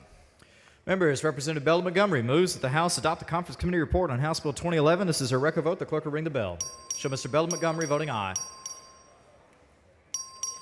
Have all members voted? Have all members voted? There being 133 ayes, 0 nays, the House adopts the conference committee report on House Bill 2011. Members, we're still on page 1. The chair recognizes Representative Berry. Mr. Speaker, I move to call up House Bill 3595, House Conference Committee report. Members, the chair lays out the conference committee report on House Bill 3595 and recognizes Representative Berry to explain the report. Members, the Conference Committee report simply returns House Bill 3595 to the version passed by this body by 116 to 30 votes. I want to thank my conferees, Chairman Ashby, Darby and King, Representative Wharton, and Representative Guerra. I appreciate all the hard work. We spent hours on this in this committee, working things out. Just kidding. I move to adopt the House Conference Committee report on HB 3595. Thank you. Members, Representative Berry moves that the House adopt the conference committee report on House Bill 3595. This is a record vote. The clerk will ring the bell. Have all members voted? Have all members voted? There being 110 ayes, 23 nays, the House adopts the conference committee report on House Bill 3595. The chair, members, we're still on page 1. The chair recognizes Representative Guerin. Thank you, Mr. Speaker and members. Members, I call up the conference committee report on House Bill 3071. Members, the chair lays out the conference committee report on House Bill 3071 and recognizes Representative Guerin to explain the report. Thank you again, Mr. Speaker. And the Senate removes some language regarding the transfer permit and adds immediate effect with a 2/3 vote. I move to adopt the conference committee report on House Bill 3071. Members, Representative Guerin moves that the House adopt the Conference Committee report on House Bill 3071. This is a record vote. The clerk will ring the bell. She walked off with it. Have all members voted? Have all members voted? There being 101 ayes, 30 nays, the House adopts the Conference Committee report on House Bill 3071. Mr. Kane, for what purpose? Mr. Speaker, parliamentary inquiry. State your inquiry. It seemed really important to people outside this chamber that I ask you this question. Are birds real? That is not a proper parliamentary inquiry, but I have seen them before. Thank you. Thank you, Mr. Kane.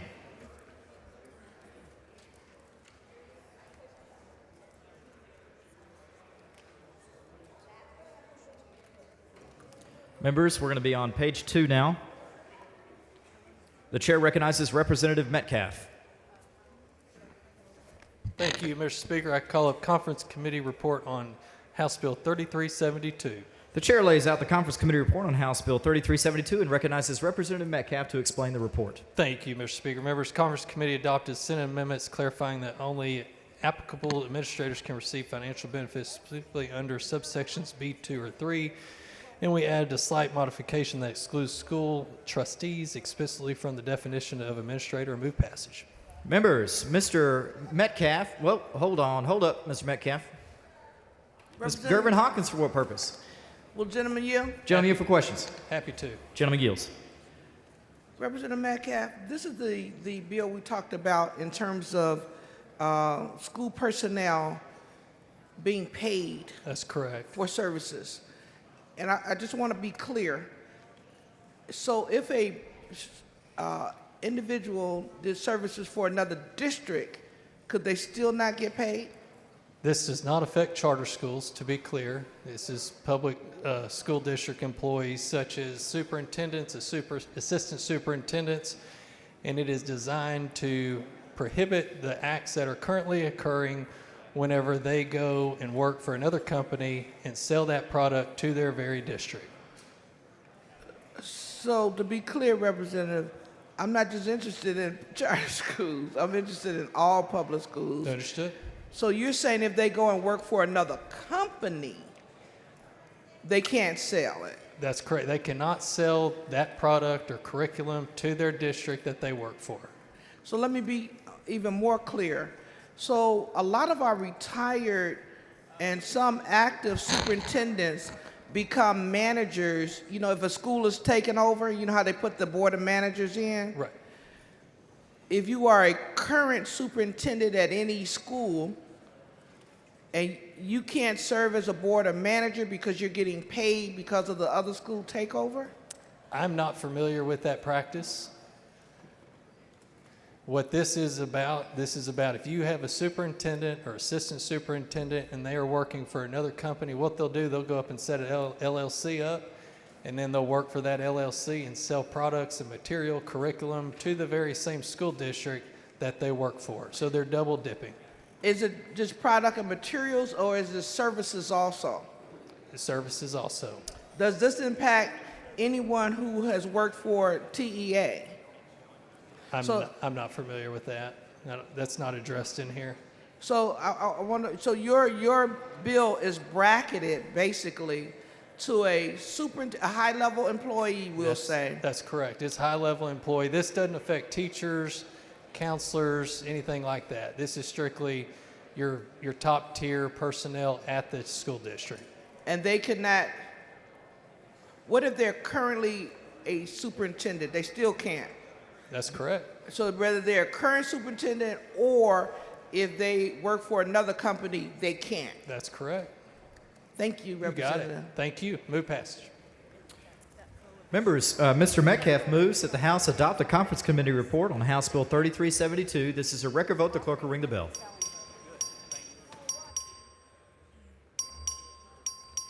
Have all members voted? Have all members voted? There being 121 ayes, 6 nays, the House adopts the Conference Committee report of House Bill 3372. Members, we're still on page 2. The chair recognizes Mr. Frank.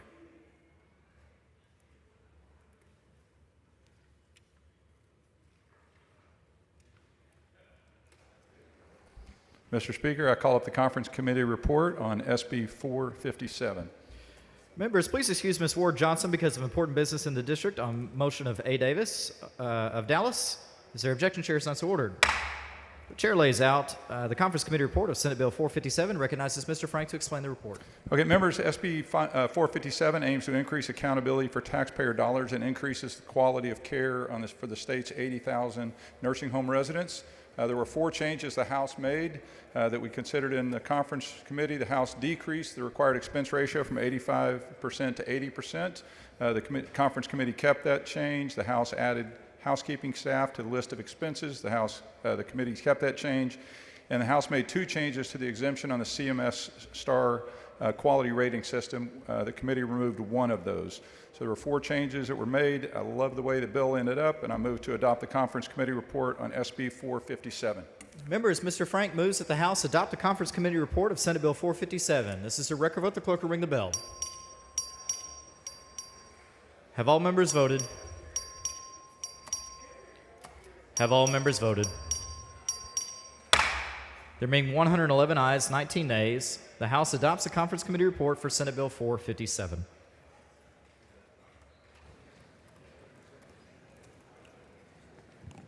Mr. Speaker. Mr. Doorkeeper. Mr. Speaker, I have a message from the Senate at the door of the House. Admit the messenger.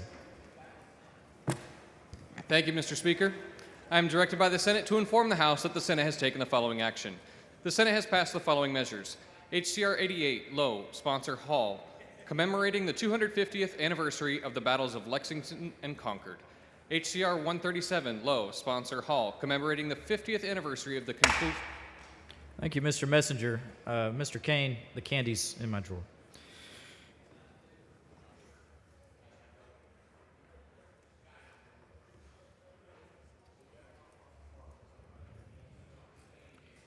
Members, we're still on page 2. Chair recognizes Mr. Paul. Thank you, Mr. Speaker. Members, I call up the Conference Committee report on House Bill 2067. Members, the chair lays out the Conference Committee report on House Bill 2067 and recognizes Mr. Paul to explain the report. Well, members, this bill passed out of here with a 148 to 1 vote. The Senate made some changes that I thought didn't really fit with the deal, so we came up here a couple days ago and we said, no, we want to change it back to the Senate. So we got the Conference Committee and they went back and changed it back to the way the House had it. But we had one other amendment in there to take care of paperwork for independent insurance agents. So I think it's a better bill. So with that, I move acceptance. Members, Mr. Paul moves that the House concur and adopt the Conference Committee report. Adopt the Conference Committee report of House Bill 2067. This is a record vote. Clerk will ring the bell. Have all members voted? Have all members voted? There being 128 ayes, 0 nays, the House adopts the Conference Committee report of House Bill 2067.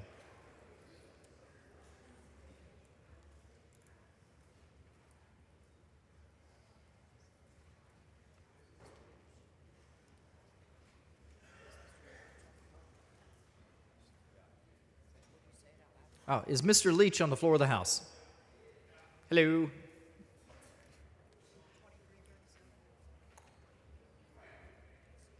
He's decided to pass.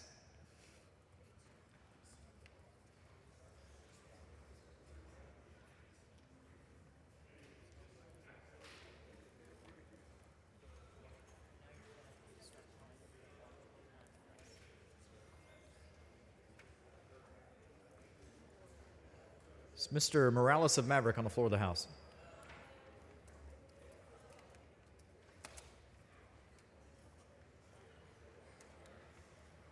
His name shall be stricken.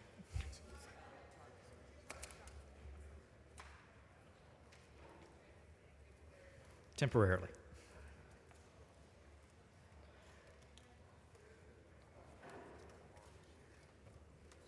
Members, we're gonna take up Senate Bill 1506 Conference Committee report. It's on page 2. It's not eligible until 4:40 p.m.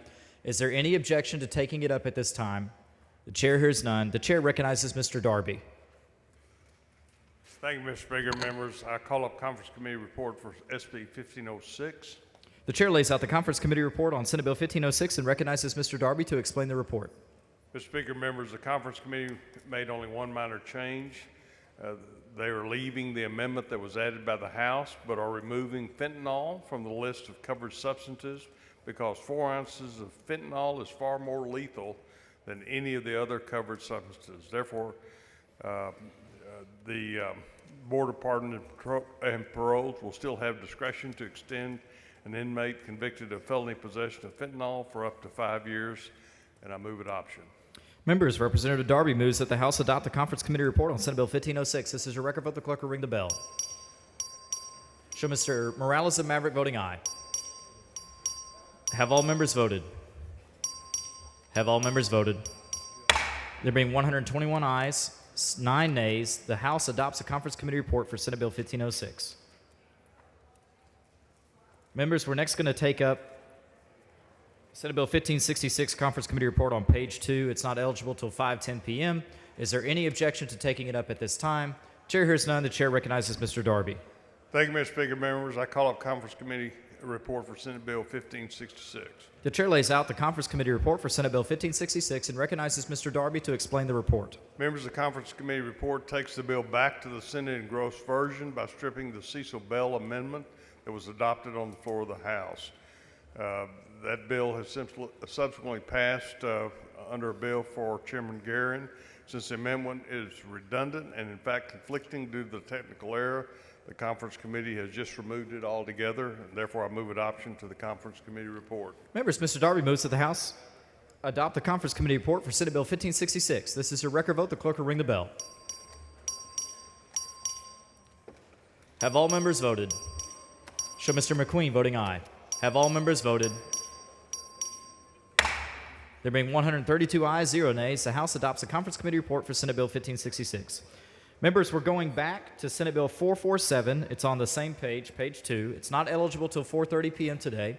Is there any objection to taking it up at this time?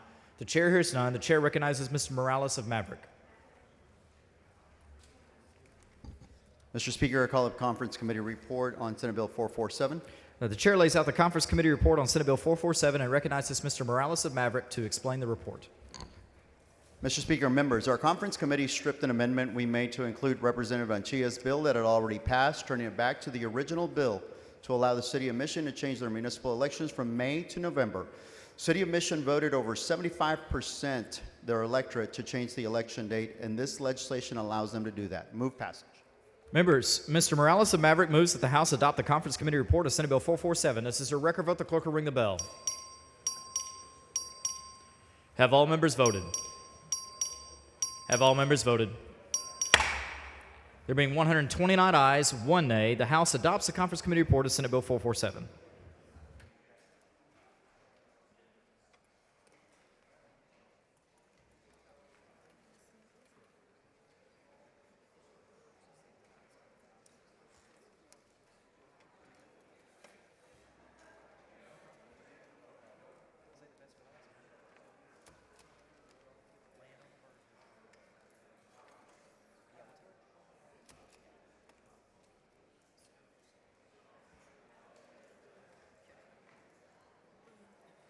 Members, the next item we're going to take up is Senate Bill 763 Conference Committee Report. It's on page 2. It's not eligible till 5:10 p.m. It's the chair's intention to take it up at this time. Is there any objection? Chair hears none. The chair recognizes Mr. Bell of Kaufman. Thank you, Mr. Speaker. I call up Conference Committee report on Senate Bill 763. The chair lays out the Conference Committee report for Senate Bill 763 and recognizes Mr. Bell of Kaufman to explain the report. Thank you, Mr. Speaker. Members, the Conference Committee report reflects the compromise on the time frame for conducting protectiveness reviews of standard permits, which now will occur every 8 years. I move the House adopt the Conference Committee report. Members, Mr. Bell of Kaufman moves that the House adopt the Conference Committee report for Senate Bill 763. This is a record vote. The clerk will ring the bell. Have all members voted? Have all members voted? There being 104 ayes, 29 nays, the House adopts the Conference Committee report for Senate Bill 763.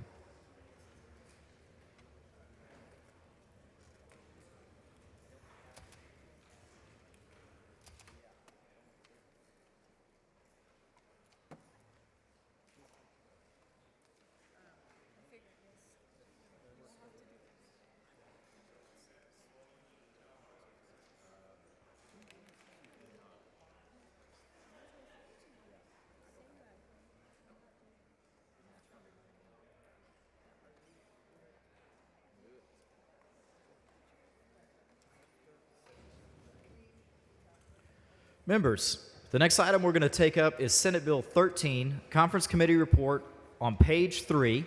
It is not eligible until 5:40 p.m. It is the chair's intention to take it up at this time. Is there any objection? Chair hears none. The chair recognizes Dr. Buckley. Thank you, Mr. Speaker. I call up a Conference Committee report on Senate Bill 13.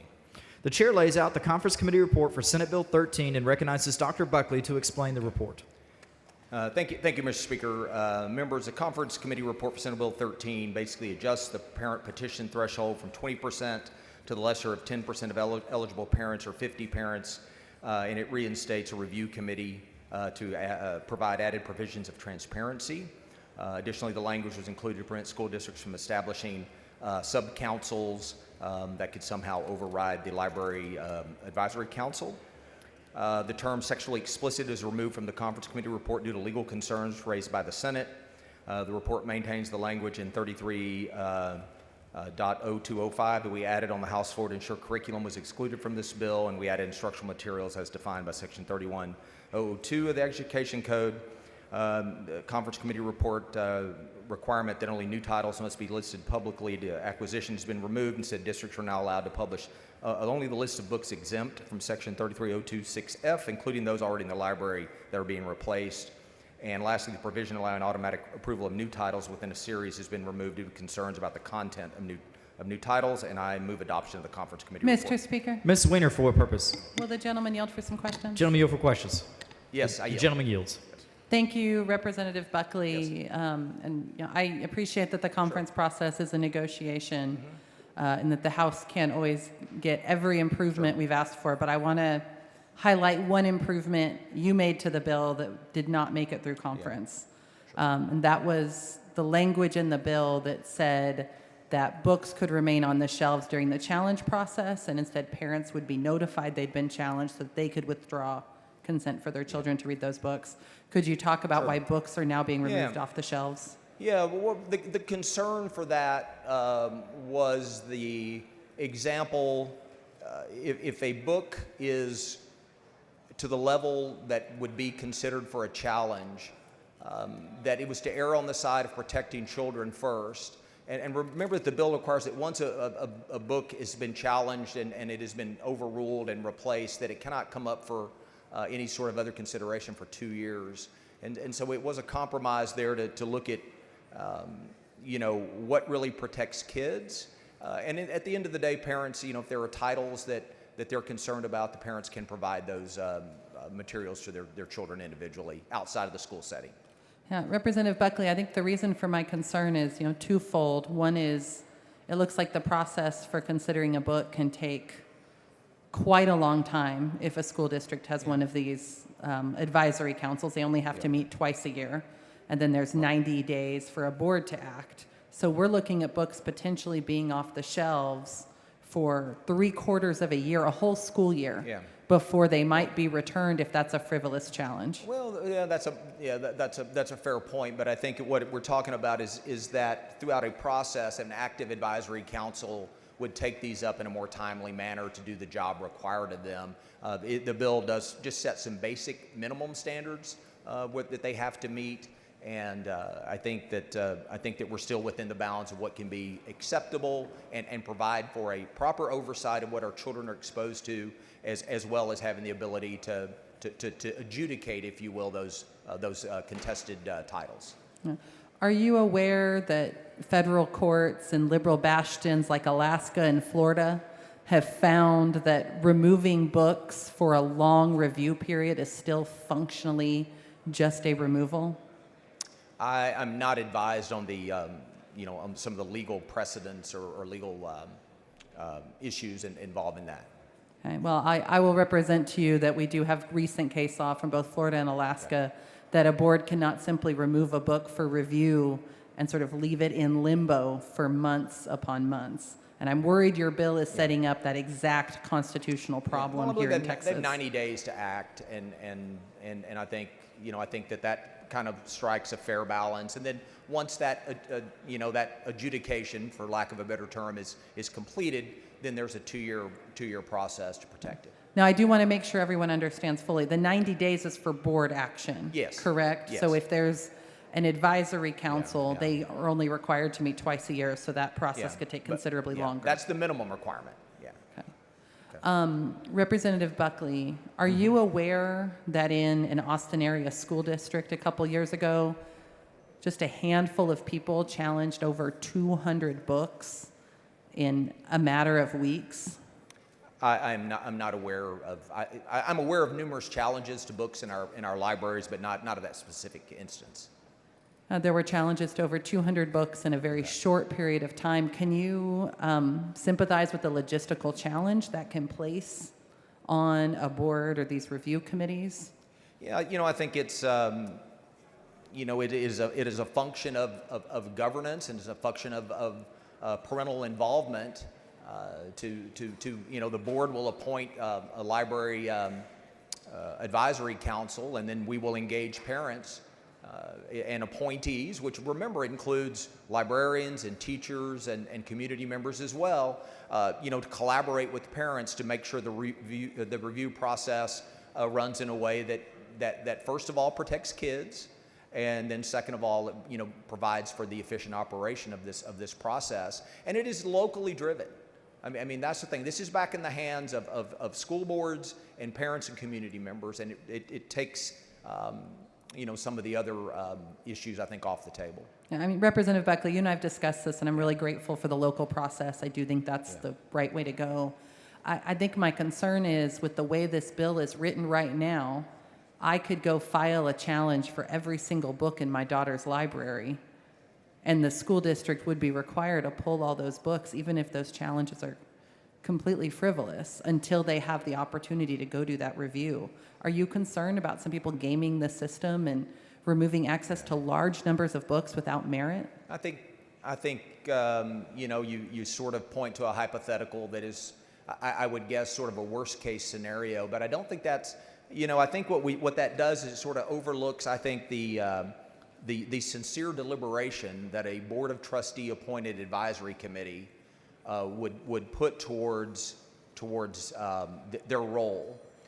And when you look at the involvement of that, I think that can mitigate a lot of what you discuss, and with the issue that you've brought up. And in the end, I think that this process, if we really look at our SHAC committees, over time they really have developed into an effective way of having parental involvement and community support in an area that can be very contentious. And I don't hear as much about those issues now that we have functioning SHACs than I used to. So I think that's kind of the model for where we're going. Yeah, I just think the challenge is one person with a bee in their bonnet can disrupt that entire local process by giving a massive number of books, or challenging a massive number of books, and then those books won't be available while they're being reviewed. Representative Buckley, are there limitations in your bill about who can challenge books? I believe it requires, the council requires that those members of the committee must live within the district boundary, but I don't believe there's own challenges. Okay, so that challenge could be brought by somebody who's not even a parent, doesn't even have to live in the district necessarily. Yeah, I believe, because we talk about community standards, and I know that even as someone that does not have children in public school anymore, they're grown and graduated, thank the Lord, but I think there is still, it is still proper for a community and people that support a community to have a say, or at least a pathway to determine what those community standards would be. I know all the time, in our public education committee, we have grandparents for public schools that come and testify, that really are, one generation removed from a student, but still have every role to make their voice heard, and are concerned about issues in their community and in their schools. Yeah, I don't think we completely disagree on that. I think where I'm concerned is the fact that somebody who doesn't even have a connection to the school district or to the education portion of the school district could say, I think Harry Potter is encouraging beliefs in Wicca, let's challenge it. And the district's going to have to pull all of those books. And I mentioned Harry Potter because it's an example everybody knows, but we have people who sincerely believe books with magic and witches and whatnot don't belong on library shelves. Yeah. And I'm really concerned that this removal of the book during consideration is going to enable those people to dramatically disrupt our libraries. Yeah, I don't.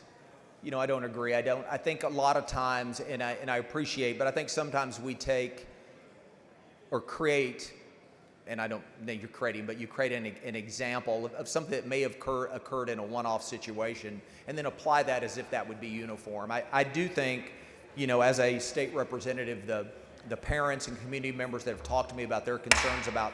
The gentleman's time has expired. All right. Mr. Speaker, I move adoption of the Conference Committee report for Senate Bill 13. Anyone wish to speak on for or against the Conference Committee report? Members, Representative Buckley moves that the House adopt the Conference Committee report on Senate Bill 13. This is a record vote. The clerk will ring the bell. Show Dr. Buckley voting aye. Have all members voted? Have all members voted? There being 81 ayes, 48 nays, the House adopts the Conference Committee report on Senate Bill 13.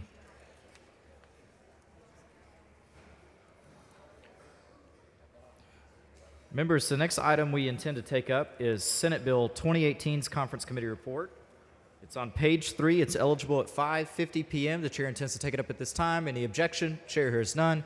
The chair recognizes Dr. Bonin. Thank you, Mr. Speaker. I call up the Conference Committee report on Senate Bill 218. The chair lays out the Conference Committee report on Senate Bill 2018 and recognizes Representative Bonin to explain the report. Thank you, Mr. Speaker. The Conference Committee simply removed the expiration of the tax credit language for research and development projects, which had been added through amendment. I move adoption to the Conference Committee report for Senate Bill 2018. Members, Representative Bonin moves that the House adopt the Conference Committee report of Senate Bill 2018. This is a record vote. The clerk will ring the bell. Have all members voted? Have all members voted? Have all members voted now? There being 97 ayes, 27 nays, the House adopts the Conference Committee report for Senate Bill 2018.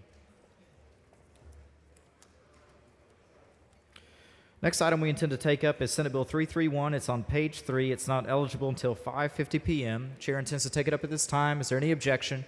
Chair hears none. The chair recognizes Representative Frank. Thank you, Mr. Speaker. I call up the Conference Committee report on Senate Bill 331.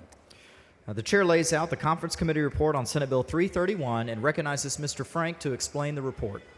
Thank you, Mr. Speaker. Members, Senate Bill 331 expands current hospital price transparency requirements to all other healthcare facilities. The House did 3 things. We adjusted the penalty structure. The Conference Committee kept that change. The Senate version exempted facilities with total revenues of less than $7 million. The House version was 12. The Conference Committee met at $10 million. Finally, the Conference Committee decided not to keep the third reading amendment that it did because we believe HHSC already has that authority. So with those changes, the bill will expand price transparency in order to help keep lower healthcare prices, and I move to adopt the Conference Committee report on Senate Bill 331. Members, Representative Frank moves that the House adopt the Conference Committee report on Senate Bill 331. This is a record vote. The clerk will ring the bell. Have all members voted? Have all members voted? There being 128 ayes, 0 nays, the House adopts the Conference Committee report in Senate Bill 331.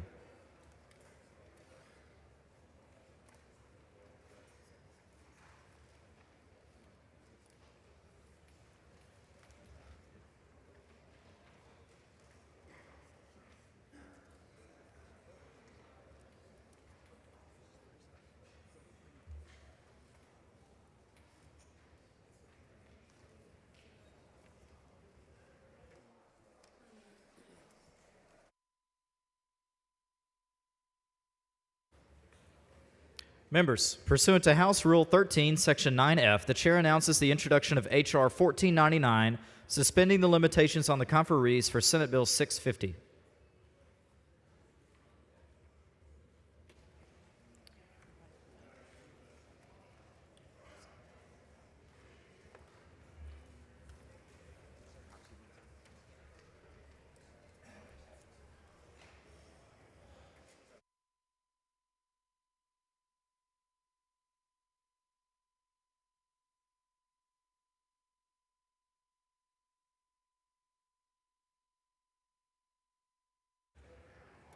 Members, the next item we're going to take up is Senate Bill 379's Conference Committee report. It's on page 3. It is not eligible until 6:10 p.m. tonight. The chair's intention is to take it up now. Any objections? Chair hears none. The chair recognizes Mr. Gertis. Mr. Speaker, I call up Conference Committee report on SB 379. The chair lays out the Conference Committee report on Senate Bill 379 and recognizes Mr. Gertis to explain the Conference Committee report. Thank you, Mr. Speaker. Members, the Conference Committee report reflects changes that were made to bring the bill in line with Governor Abbott's request for a waiver from USDA regarding SNAP benefits. Mr. Speaker, Ms. Gervin Hawkins, for what purpose? will the gentleman yield? Gentleman yield for questions. Sure. Gentleman yields. Could you talk to us about how that's going to be regulated? So if I have my benefit card and I buy a soda pop, I can go to jail? Well, it'll be implemented from at the federal level. This is a federal program, and they have to grant the waiver before any of this takes effect. So what we're doing with this bill is bringing it in line with what Governor Abbott, his waiver request. So I'm trying to see how one would implement that here in Texas. Well, it'd be the same way that they have implemented the program currently. There's all kinds of So different. have you seen how the program's been implemented currently? There's different. Go ahead. Have you seen how the program has been implemented currently? Well, I'm not. I don't use SNAP, so I'm not in the program. So, but I know that they do it through the USDA and with the retailers. That You know, there's a system. Would you agree that we make a lot of things that people do a criminal offense? So I want to be clear, because the body needs to understand, are we criminalizing buying soda pop with SNAP benefits? This bill doesn't have anything to do with the implementation, just to be clear. So what does the bill actually do? It says that the use of the SNAP benefits shall not be used for the sweetened drink or candy. So with your SNAP benefits, you cannot buy any candy, or you cannot buy any sweetened drink. So are we talking about orange juice, apple juice, cranberry juice? No, we're talking sweetened drink is a non-alcoholic beverage made with water that contains 5 grams or more of added sugar or any amount of artificial sweeteners. The term does not include a beverage that contains milk or milk products, soy, rice, or similar milk substitutes, or more than 50% of vegetable or fruit juice by volume. And so if there's a violation, is it the store that's selling it, or is it the individual who's buying it? This bill doesn't touch on that. It doesn't talk about that. It would continue to work the same way that it is now. Thank you, sir. Yes, sir. Yes, ma'am. Mr. Speaker, Ms. Collier, for what purpose? will the gentleman yield for questions? Gentleman yield for questions.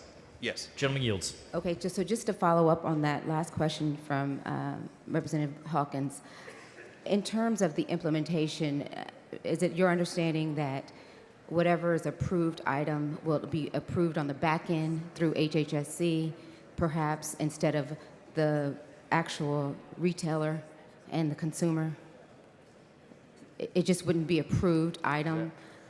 If they brought it up there, it would not get credited or be attributed to their Right. SNAP I mean, it would be benefits. sent the same way that it works now. Okay, so that's on the back end. HHSC, yes. Right, so we're not talking about criminalizing a consumer who brings up No. a bottle of apple juice that is less than 50% juice. It just would not, they would not be able to cover that cost with their SNAP benefit. Is that Correct. right? That's All right. correct. So one of the concerns that I have deals with the candy portion. Does it define what candy is? Yeah, well, the candy definition is defined by what the HHSC and the comptroller use for tax purposes. For tax purposes. So like gummy bears, sometimes I've seen children, I have some organic gummy bears at my desk. And so would that be candy? Yep. It would be candy. So they would not be allowed to purchase the gummy bears. What about donuts? That's not taffy or other. Well, that would potentially fall under there. Bars, drops, taffy, or other confections made of natural or artificial sweeteners. So donuts would be banned? Well, I mean, we'd have to go back. They'd have to figure that out with how they currently do it for tax reasons.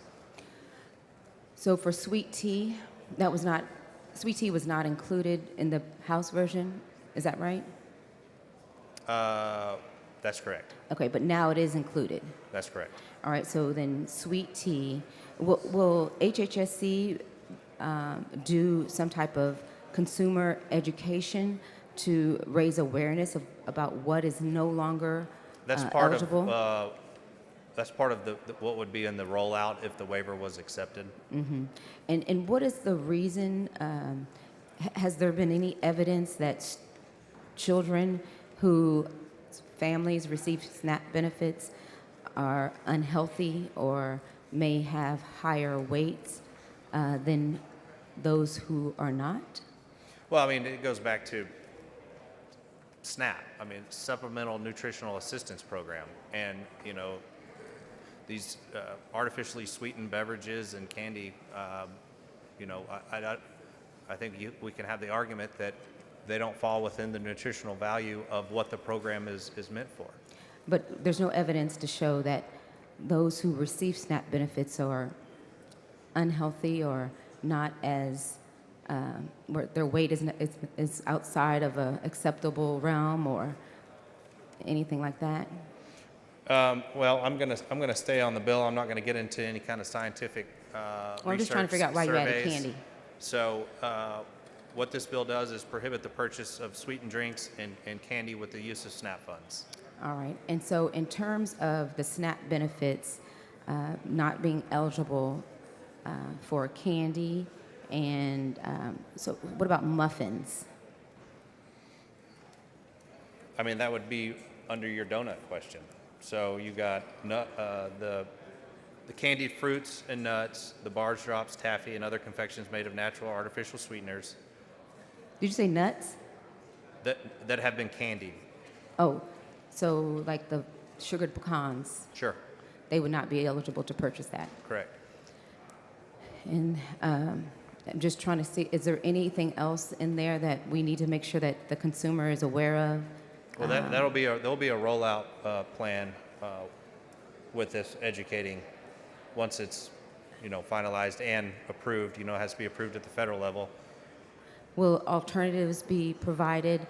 Because it sounds like, I mean, you said you don't know anybody, or you don't, well, do you know anybody who receives SNAP benefits? Yeah. Okay.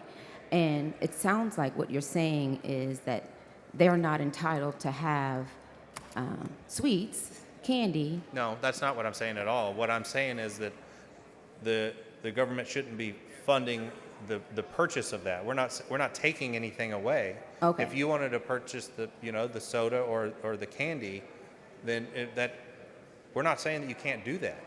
What we're saying is you're just not going to do it with the government's state money. SNAP program dollars. Okay, so the state is telling a consumer what they can and cannot use their SNAP benefits for, and you're saying you can't use it for candy or sweetened drinks. Is there anything in there that would enhance access to healthy or fresh fruits and vegetables? Not in this bill. Okay, but they can still purchase fruits, right? Yes. Okay. And then my last question deals with the implementation as well. In terms of, does this have anything to do with the increase or decrease in SNAP benefits? Does this No. bill? It But does not impact that, how much you receive for your SNAP benefits? No, It doesn't this bill impact doesn't have anything to do with that. eligibility to apply for SNAP No, benefits? this bill is just strictly talking about the sweetened drinks and the candy. And does this, that's another last question. For schools. You already said does your last question. I'm sorry. School district, it just came in my head. If Yeah, you could no, see go my ahead. eyes, it just Go came. ahead. For schools, does this have anything to do with what the student eats at school if they are a SNAP recipient? No, it's talking about the purchase of sweetened drinks and candy prohibited under the Supplemental Nutrition Assistance Program. There's no language in here about schools. Okay, thank you. Yes, ma'am. Mr. Speaker. Mr. Bernal, for what purpose? Does gentleman yield for questions? Gentleman yield for question. Before that, could the speaker tell me how much time he has left? You have 35, 34, 33. Thank you. Gentleman yields. Just very briefly, what kind of notice would a customer get that what they're about to purchase is in fact not allowed under SNAP? That is my question.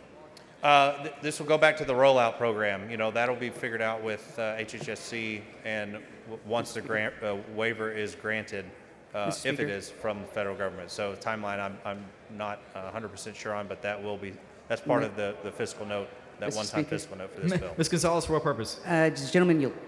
Right now? No, he does not. Gentleman's time has expired. Move adoption. Does anyone wish to speak on, for, or against Senate Bill 379? Chair hears none. Members, Mr. Gertis moves that the House adopt the conference committee report for Senate Bill 379. This is a record vote. The clerk will ring the bell. Show Ms. Collier voting nay. Have all members voted? Have all members voted? Show Mr. King voting aye. Show Mr. Kane voting aye. Have all members voted? Show Ms. Cole, C-O-L-E, voting aye. All right, never mind. Show Ms. Cole, C-O-L-E, voting nay. Have all members voted? All members voted. There are buttons on your desk. The House, by a vote of 84 ayes and 45 nays, adopts the conference committee report to Senate Bill 379.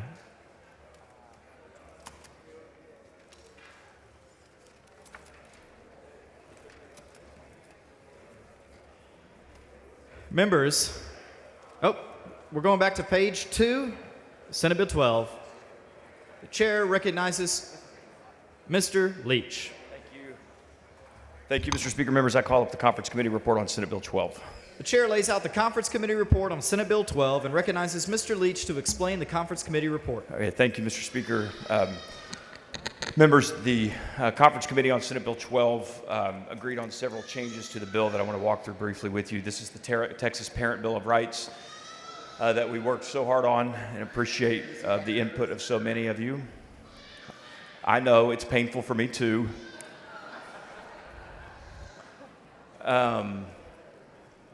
It's okay. Your baby is welcome here. It's not bothering us at all, I promise. Members, the bill maintains the House's definition of diversity, equity, and inclusion duties, removes the House definition of classroom instruction that was added on the floor. The Conference Committee report maintains the clarity for student recruitment efforts by historically black colleges and universities with school districts or open enrollment charter schools. Further language from the House amendment that clarified that nothing should be construed to limit or prohibit a school district from contracting with historically underutilized businesses or business owned by a minority group or women. The bill does now include the Senate's original language as it relates to student clubs. It also, though, importantly, maintains language added by the House to protect groups like the Girl Scouts and the Boy Scouts, and the requirement that parental consent is necessary for a student to participate in a club. The Conference Committee report maintains the amendment added by members on the House, members in the House to protect kids and maintain parental rights to prohibit a school district employee from assisting a student in socially transitioning. And importantly, the bill maintains the House's language relating to the grievance process, ensuring a clear and specific process with appeal to the commissioner. However, it adds the Senate's provision for testimony before the State Board of Education for any school district that the commissioner finds 5 grievances against in a school year. Members, thank you for your work on this. I think that our work with the Senate. Ms. Weiner, for what purpose? Will the gentleman yield for any questions? Gentleman yield for questions. Yes, I will, Representative. Gentleman yields for questions. Representative Leach, are you aware that my grandfather was an assistant attorney general for the state of Texas? No. Congratulations. Are you aware that he represented Texas in front of the United States Supreme Court 9 times? No. Are you aware that my dad worked for Oscar Mayer for 25 years and drove the Oscar Mayer Wienermobile?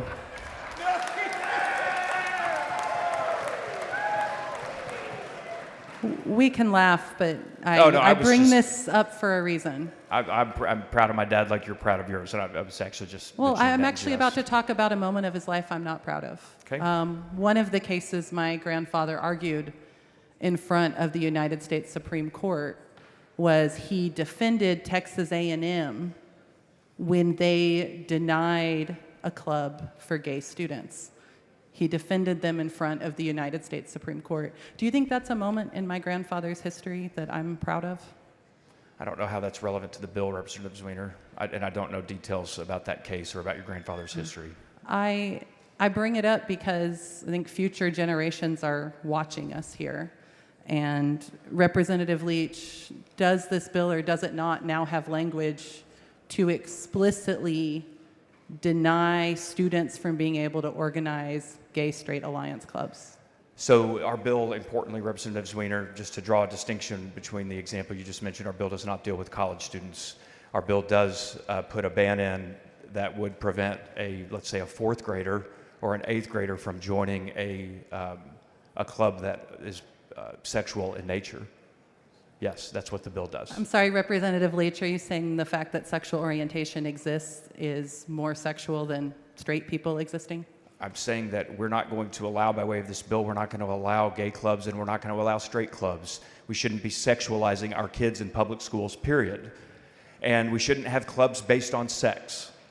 I believe that, and that's what the bill does. Doesn't mean that students have to hide who they are. Doesn't mean that we believe in bullying or discrimination. It doesn't believe that I think that our public schools should be places where hate is fostered. I stand firmly against all of that.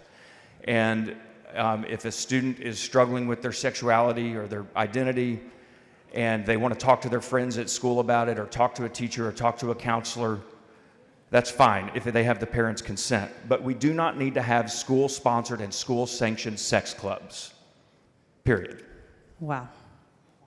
I don't know why that's objectionable.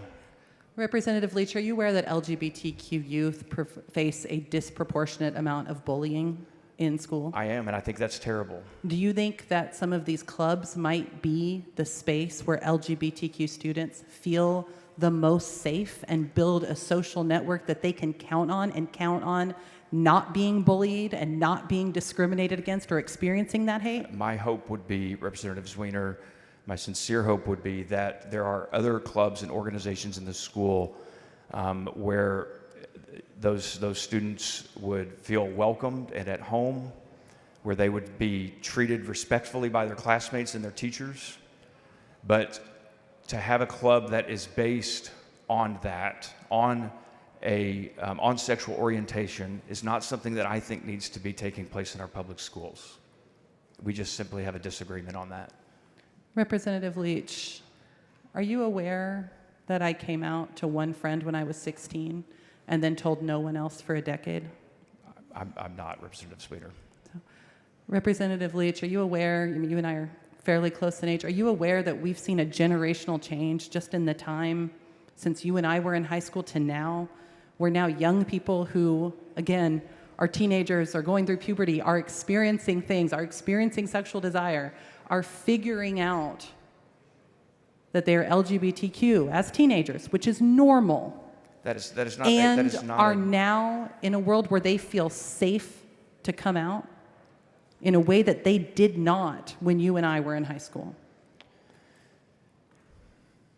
Representative Zwiener,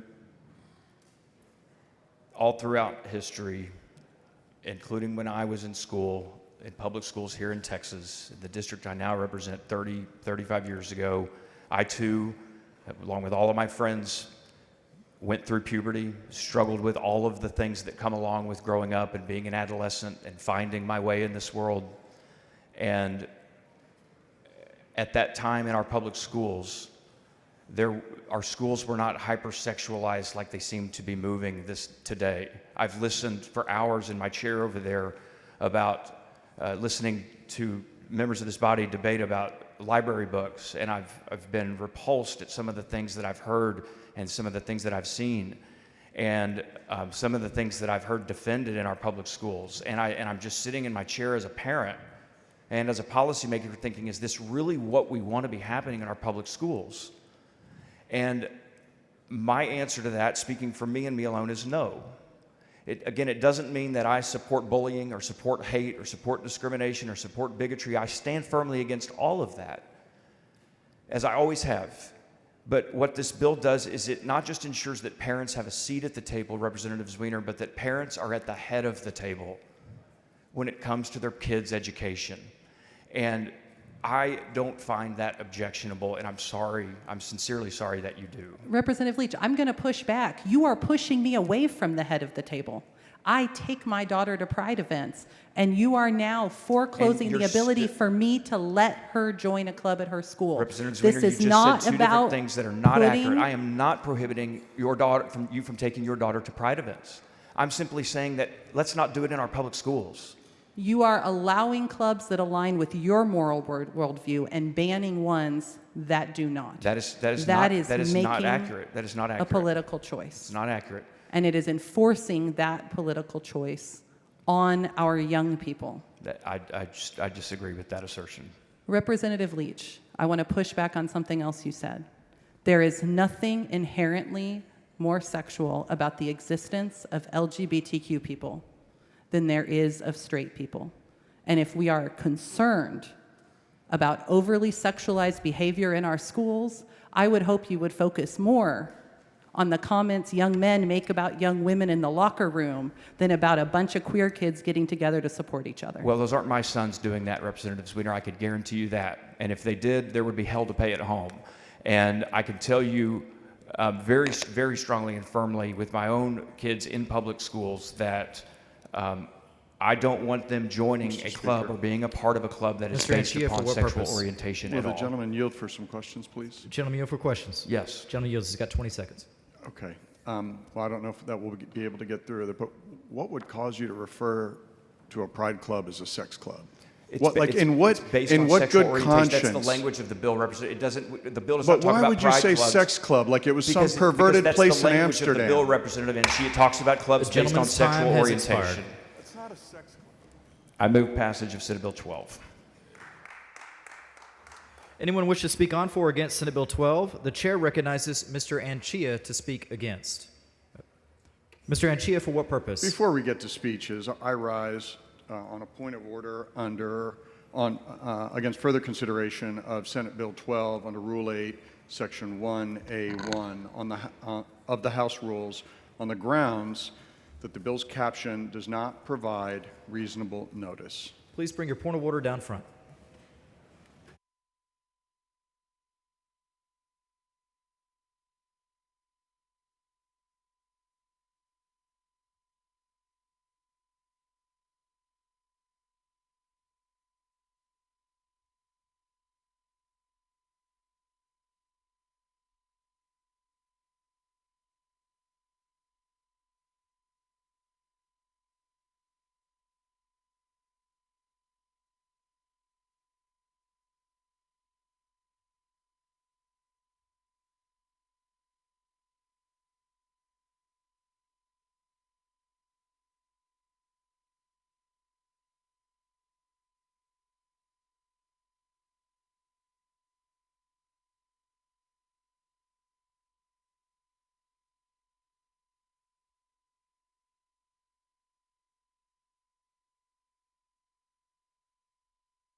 I think they're going to overrule it, though.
Is Dr. Buckley on the floor of the House?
Mr. Anchia raises a point of order against further consideration of the Conference Committee report on SB 12 under Rule 8, Section 1A1 on the grounds that the caption of the bill fails to give reasonable notice of the subject of the bill. Among other things, the caption states that the bill relates to parental rights in public education. In addition to the provisions related to preventing undue administrative delay in the bill's implementation, the complained of section contains 2 exceptions to the awarding of costs and attorney's fees if a party loses when they bring a case against a school district or a school district officer. Attorney's fees and costs are not to be awarded in cases involving civil suits or administrative proceedings under the Individuals with Disabilities Education Act, nor in certain cases filed under Chapter 26 of the Education Code entitled Parental Rights and Responsibilities. These changes make it easier for parents to file a civil or administrative complaint against school districts to protect their child. A caption is not required to state every element, but only to give reasonable notice of the bill's subject. In this context, the caption complies with the rule. Accordingly, the point of order is respectfully overruled. Is there anyone who wishes to speak on, for, or against the bill? The chair recognizes Dr. Buckley to speak in favor of the bill. Thank you, Mr. Speaker, members. You know, throughout this session, the Public Education Committee has focused very hard on really things that drive dollars to the classroom, that improve classroom discipline, that support our teachers, and really work around the framework that makes our schools work. But at the heart of all of that is always going to be Mr. Speaker. What is good for parents. Mr. Speaker. And parental rights.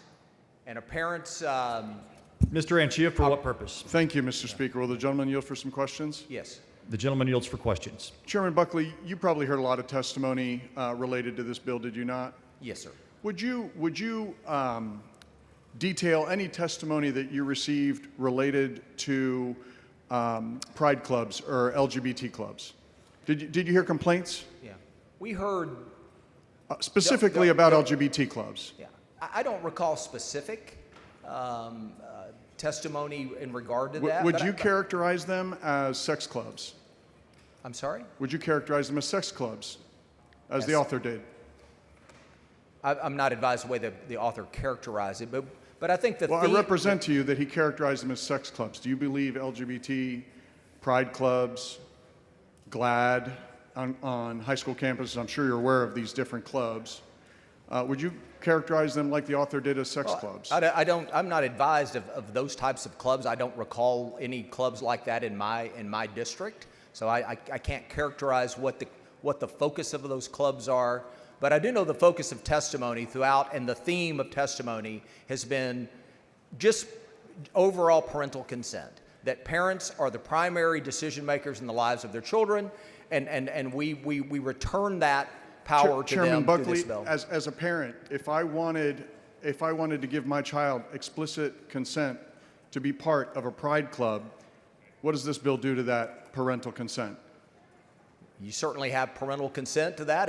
If the bill precludes that type of club from being established, well, then you certainly have the opportunity to help your child engage in any types of activities outside outside of school. But that would- specifically in school, if I wanted to give my child the ability to get together with their friends and have a pride club, as a parent, and I consented to that, the government in this bill is saying, I can't do that, right? Yeah, I think what we're saying is that we're going to view our children as children, and that they're all important, and that they have way more in common than they have in differences, and we want to return that so that children can gather together in things that are community-minded and such, where they can share experiences together throughout their school year, like we always have. And Pride Club wouldn't qualify as being community-minded or a shared experience, in your view? I think it's more narrowly focused, and it's based on a characteristic that this bill does not allow. Right. Yeah. Right. No, clearly the bill doesn't allow it, right? And that's what I'm taking issue with. But I'm wondering why one would characterize it as not having a social purpose or not being the sharing of community. Do you know what happens in these clubs? Do you have any idea? I do. I'm not advised of the inner workings of those types of clubs. And like I said, I'm not aware of those clubs in my district. I've never seen them in operation in any of the schools in my district. And I'll go back to your earlier response that but in your testimony, you did not hear of any problems related to these clubs, right? In the testimony you heard, or you can't remember any specific instances, I think was your statement. Yeah, no. I know we had 96 hours of testimony over however many days of hearings, and I don't recall individual testimony on individual bills, in particular, but I don't recall that. Okay, thank you. Yeah. So members, what I would encourage you to do is to think that the fundamental issue at stake here today is the parents' right to drive the educational setting that their child attends, and to make sure that is one where parents' rights are respected, and that is always, when in doubt, ask the parent, and I ask you to support Senate Bill 12. The chair recognizes Ms. Gonzalez of El Paso to speak against the bill. Thank you, Mr. Speaker. Schools can change, can save young people's lives. I wish that the world was different. I wish that kids had the type of families of which most of you talk about. But the 5.4 million kids in our schools, some of them come from single-parent households. Some of them have parents who work 3 jobs. But we do know the #1 indicator for a children's success is having an adult they can talk to. And so now we are fundamentally removing all adults that exist in these young people's ecosystem in the public schools and putting guardrails for their relationships that will forever change how this young person can engage. A counselor changed my life. And my dad, who I believe is the best single father in the history of the world, was a great dad, but he also went to school and had 3 jobs. And he couldn't be there for me because he was working.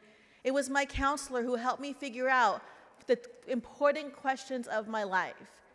We already have a counselor crisis and a teacher crisis. And now, as we create these pieces of legislation that are punitive, that create these guardrails that aren't actually helping kids, the long-term effects are so severe and serious. These are kids' lives we are messing with. Every kid deserves an adult to talk to. Every kid needs an adult to talk to. And we're saying no. The long-term implications of this bill, I promise you, will come back to haunt us in the sessions that follow. We will hear of more youth having crises, more teachers leaving the profession, more counselors terrified to do their job. Is this what our job is here in this building? Or is our job to make it better for the next generation? Members, as SB 12 left here, it wasn't as bad as it could have been. But in the form that it is in now, it is dangerous. It is forever changing the role of teachers, counselors, students. Let's use common sense. Why are we trying to create boundaries, guardrails between adults and mentors and kids? Members, please vote no. The chair recognizes Mr. Anchia to speak against SB 12. Thank you, Mr. Speaker and members. I want to rise first as a legislator, rather a policymaker, because right now I want to share some ideas and some personal experiences and certainly some emotion with you today. SB 12 is bad policy. It has far-reaching unintended consequences. In fact, this is materially worse than the version that we passed out of this body originally. And I want to let you know that this is I think the fifth anti-LGBT bill that we passed out of this body this session. And I promise you, your constituents, doesn't matter how bad the policy is, this is not what they signed up for either.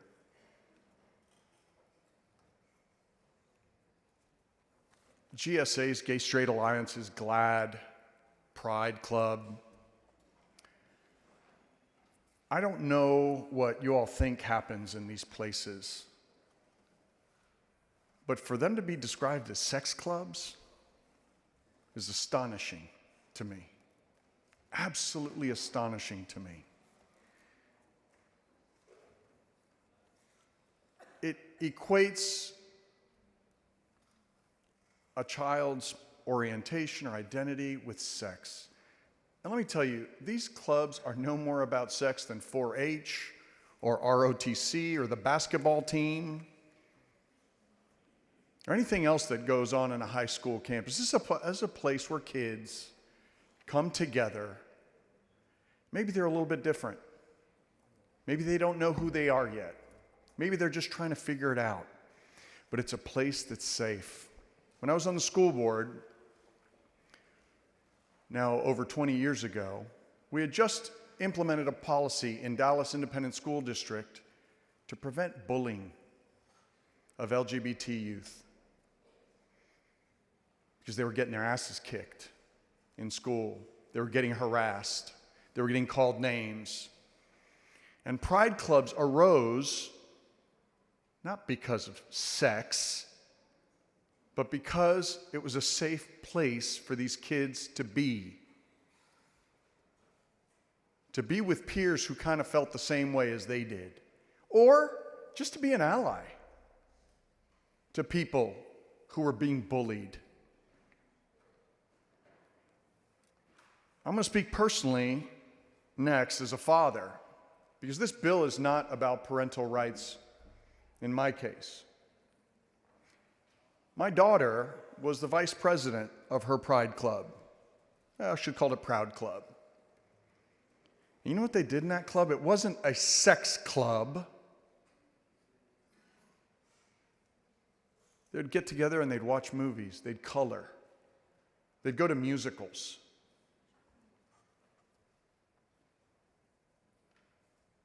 It was about a kid who felt weird, who found her people. And everything about it was good. And I don't know why grown-ups in this body are so triggered by that. Are triggered with my daughter getting together with her classmates in a school-sponsored activity. Like, why is that so bad? Why is that wrong? Why does the state government want to prohibit that?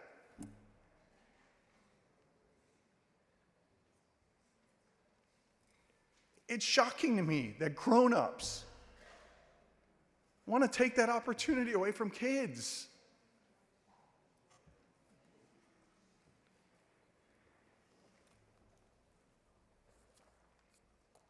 The chairman said he hadn't heard, he did not recall of any testimony, any, in his committee, that these clubs were a problem.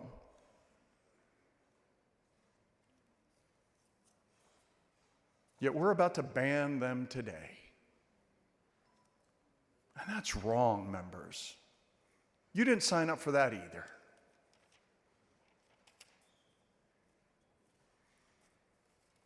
This is cruelty, ladies and gentlemen. Bills like this that target LGBT youth and say you cannot meet together with a school sponsor and have activities together because we think that's wrong. We think it's a sex club. That's cruel, ladies and gentlemen. I think that's wrong. And I don't know how many times you want to point to these kids as the other, as outcasts, as weird, as different. But every time you pass one of these bills, it sends a signal from the state government that, boy, you guys getting together was so important and so triggered us that we're going to ban your club. And even if your parents want you to go to the club, we're going to say, the government's going to say no. We're going to say, no, you can't do that. I just think that's wrong, members. That is very, very wrong by this body. I also think the unintended consequences of this bill, and I was reading it earlier, because in addition to being vice president of Proud Club, my daughter was also a Girl Scout. And she got the Gold Award, which is the highest award you can get as a Girl Scout. And I'm proud of her for that. But that too is a gender club with a social purpose. And even though the author suggested that that might be exempted from the bill, if you read the plain language of the bill, I think that's probably covered too. Of course, it won't be enforced. It'll only be enforced against the queer kids. But I think the plain language of the bill also would prohibit my daughter's Girl Scout troop at a high school campus, at her high school campus. I'm very proud of her, if you can't tell. So members, oftentimes, you know, when we are not doing so good, or when members have a health scare, their spouse gets sick, we stand around them. We say, hey, I want to make sure you're okay. And we should do so on a bipartisan basis. Well, I want to tell you, for me and my family, I'm not okay. And this bill is not okay. And this legislature doing it is not okay. And with that, members, I close. Mr. Speaker. Mr. Tallarico, for what purpose? Does the gentleman yield for some questions? Does the gentleman yield for questions? I do. Gentleman yields for questions. Thank you, Chairman Anchia, for the words that you've spoken from the front mic. I want to just draw out the double standard that's in this bill. Would you call a book about a princess falling in love with Prince Charming a sex book? No. Would you call the election of a homecoming king and a homecoming queen a heterosexual couple? Would you call that a sex act? No. What about a prom king and a prom queen? No.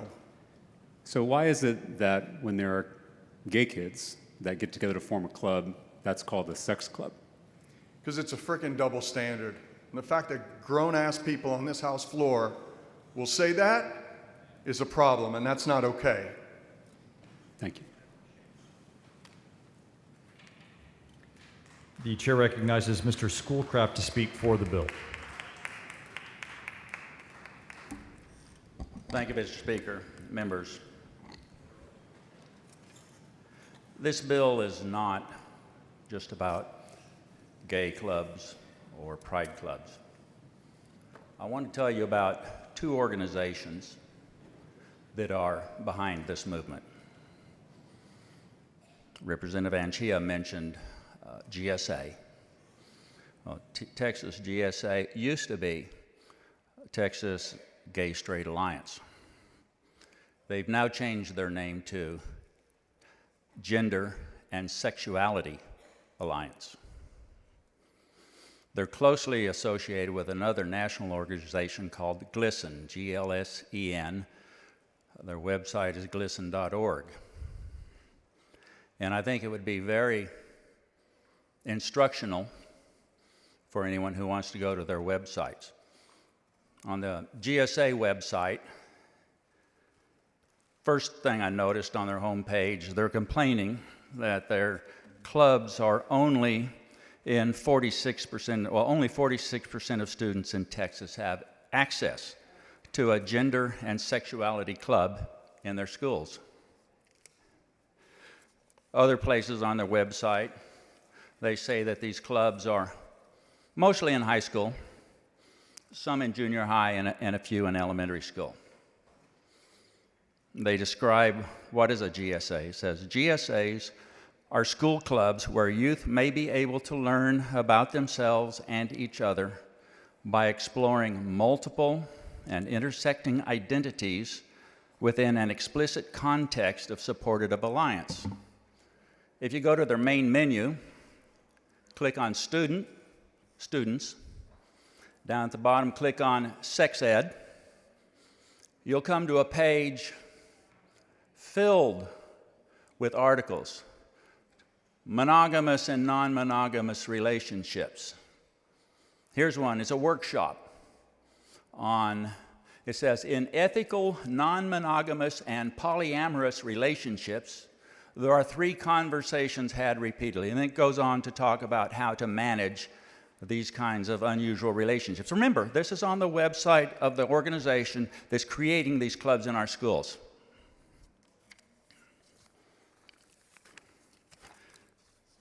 I've got screenshots from the various websites. On GLSEN, I mean, this is not just social, it's actually not even all about sex. They also go into all kinds of our social, cultural issues now.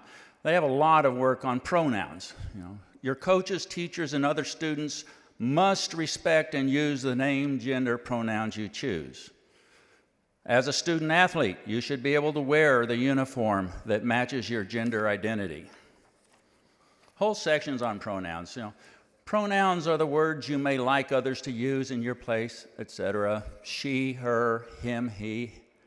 Z, here. They, them.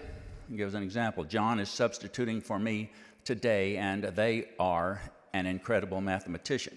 Lunacy.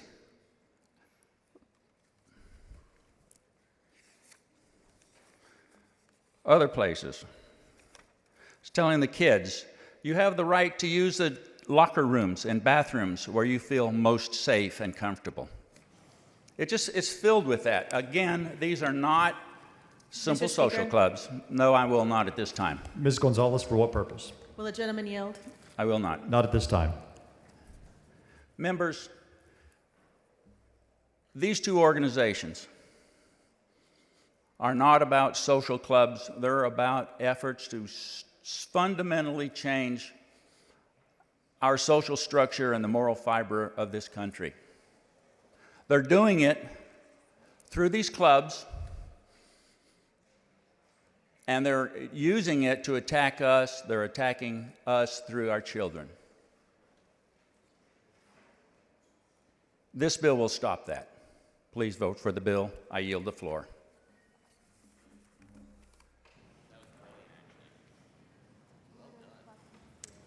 Chair recognizes Mr. Turner to speak against the bill.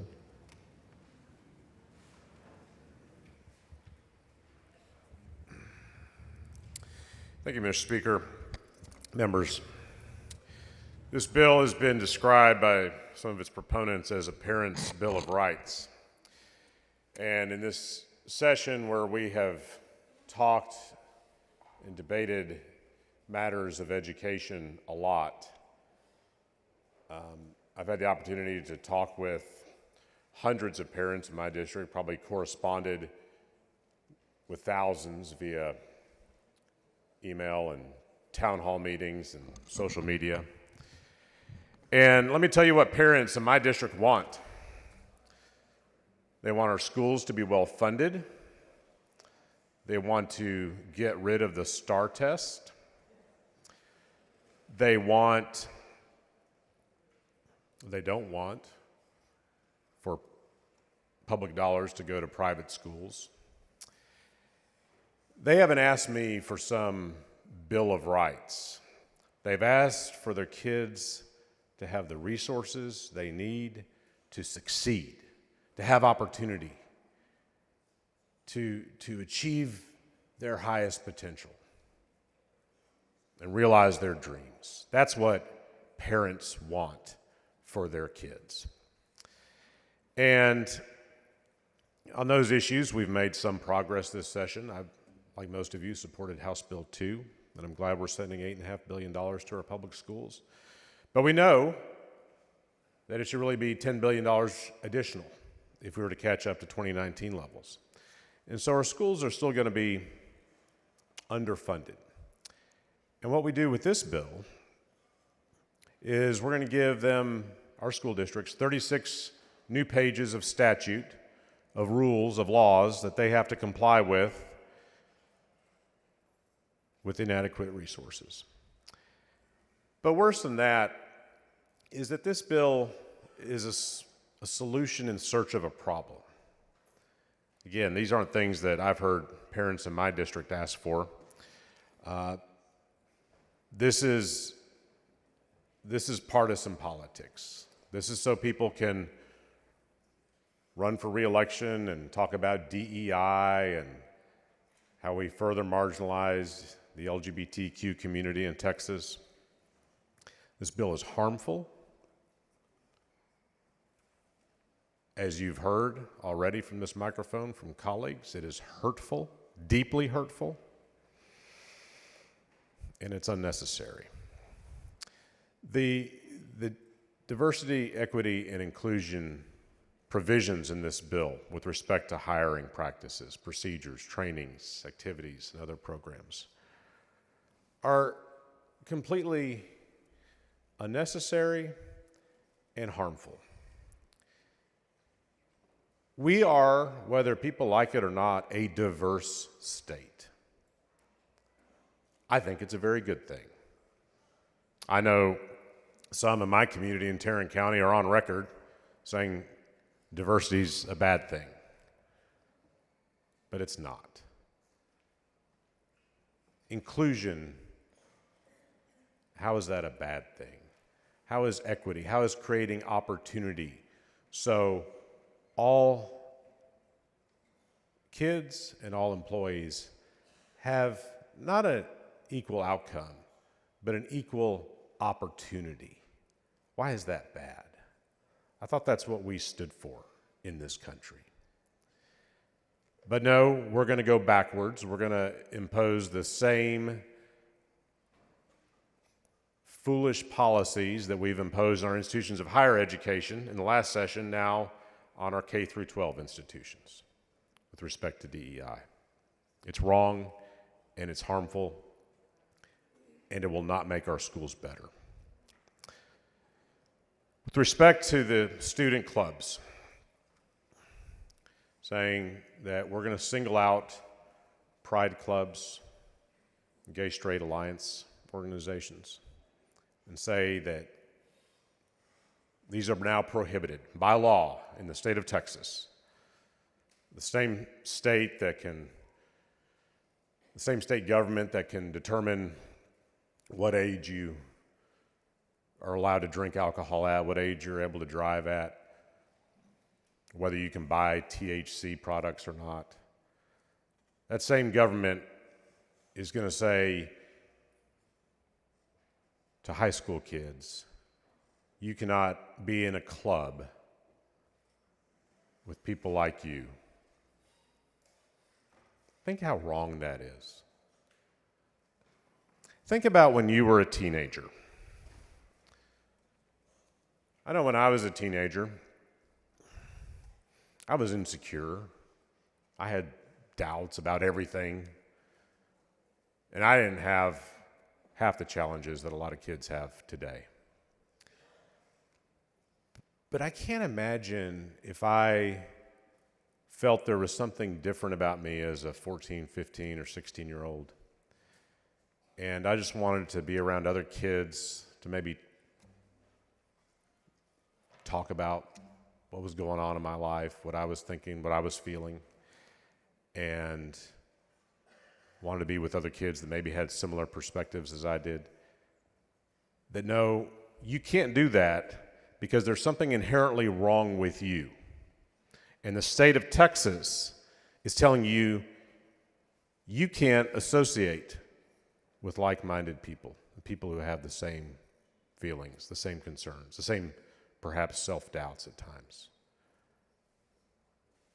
What is the role of our government, members? Is the role of our government to micromanage every single aspect of Texans' lives, including our youngest Texans? Or is it to unlock the doors of opportunity for these young Texans? To tell them that we care about them and that we want them to succeed? This is big government at its worst. And this bill should be defeated, and I hope you will vote no on this bill. The chair recognizes Mr. Rosenthal to speak against the bill. Thank you, Mr. Speaker. Members, I hate having to stand here. So part of my consternation is following folks who have done such a good job of expressing my sentiments and some of the really good reasons that this legislation is one of the worst things I have seen in 4 sessions here.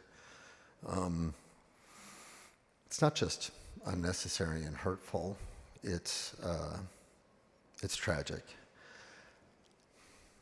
So I rise because I'm an ally and I feel absolutely compelled to speak against this. I'm not just an ally for LGBT communities, but communities of color, different ethnicities, different cultures, because this bill occurs to me as an effort to erase those communities. And I find it ironic that this legislature wants to outlaw inclusion, but has found a way to include everything that you don't find fits your norm, your ideology, your vision. It's an omnibus bill that puts together bans on diversity, equity, inclusion, and also LGBTQIA kids. It's unimaginable to me. I represent the 3rd largest school district in the state. I have a big piece of it. I'm not the only one. Cy-Fair Independent School District is the 3rd largest school district in the state. It's very good. It's very successful. It's only 22% white. 78% diversity, equity, inclusion is important to the 78% of the student body in the largest top-rated school district in the state. So when we do this, all of those kids feel like their history is being erased. We're specifically precluding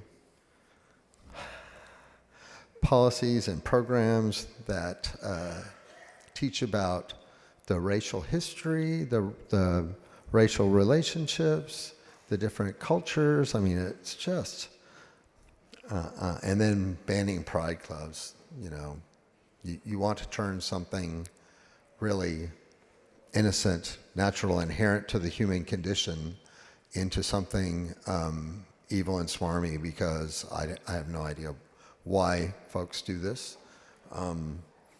I've seen studies that show half of our youth, 50%, identify as either not straight or not binary, some combination of intersectionality in some way. How are those kids going to feel when their state legislature tells them they're not allowed to collect in groups of people like you? So I don't want to go on and on. I've been at this microphone too much today and this whole session, but I do want you to know there's the reason you're hearing all these speeches is because this is truly, truly misguided, wrong-headed legislation. And I want the people out there to know, the students and the communities, the folks that I represent, that you will always have an ally here fighting for you. chair recognizes Ms. Gonzalez of Dallas to speak against the bill.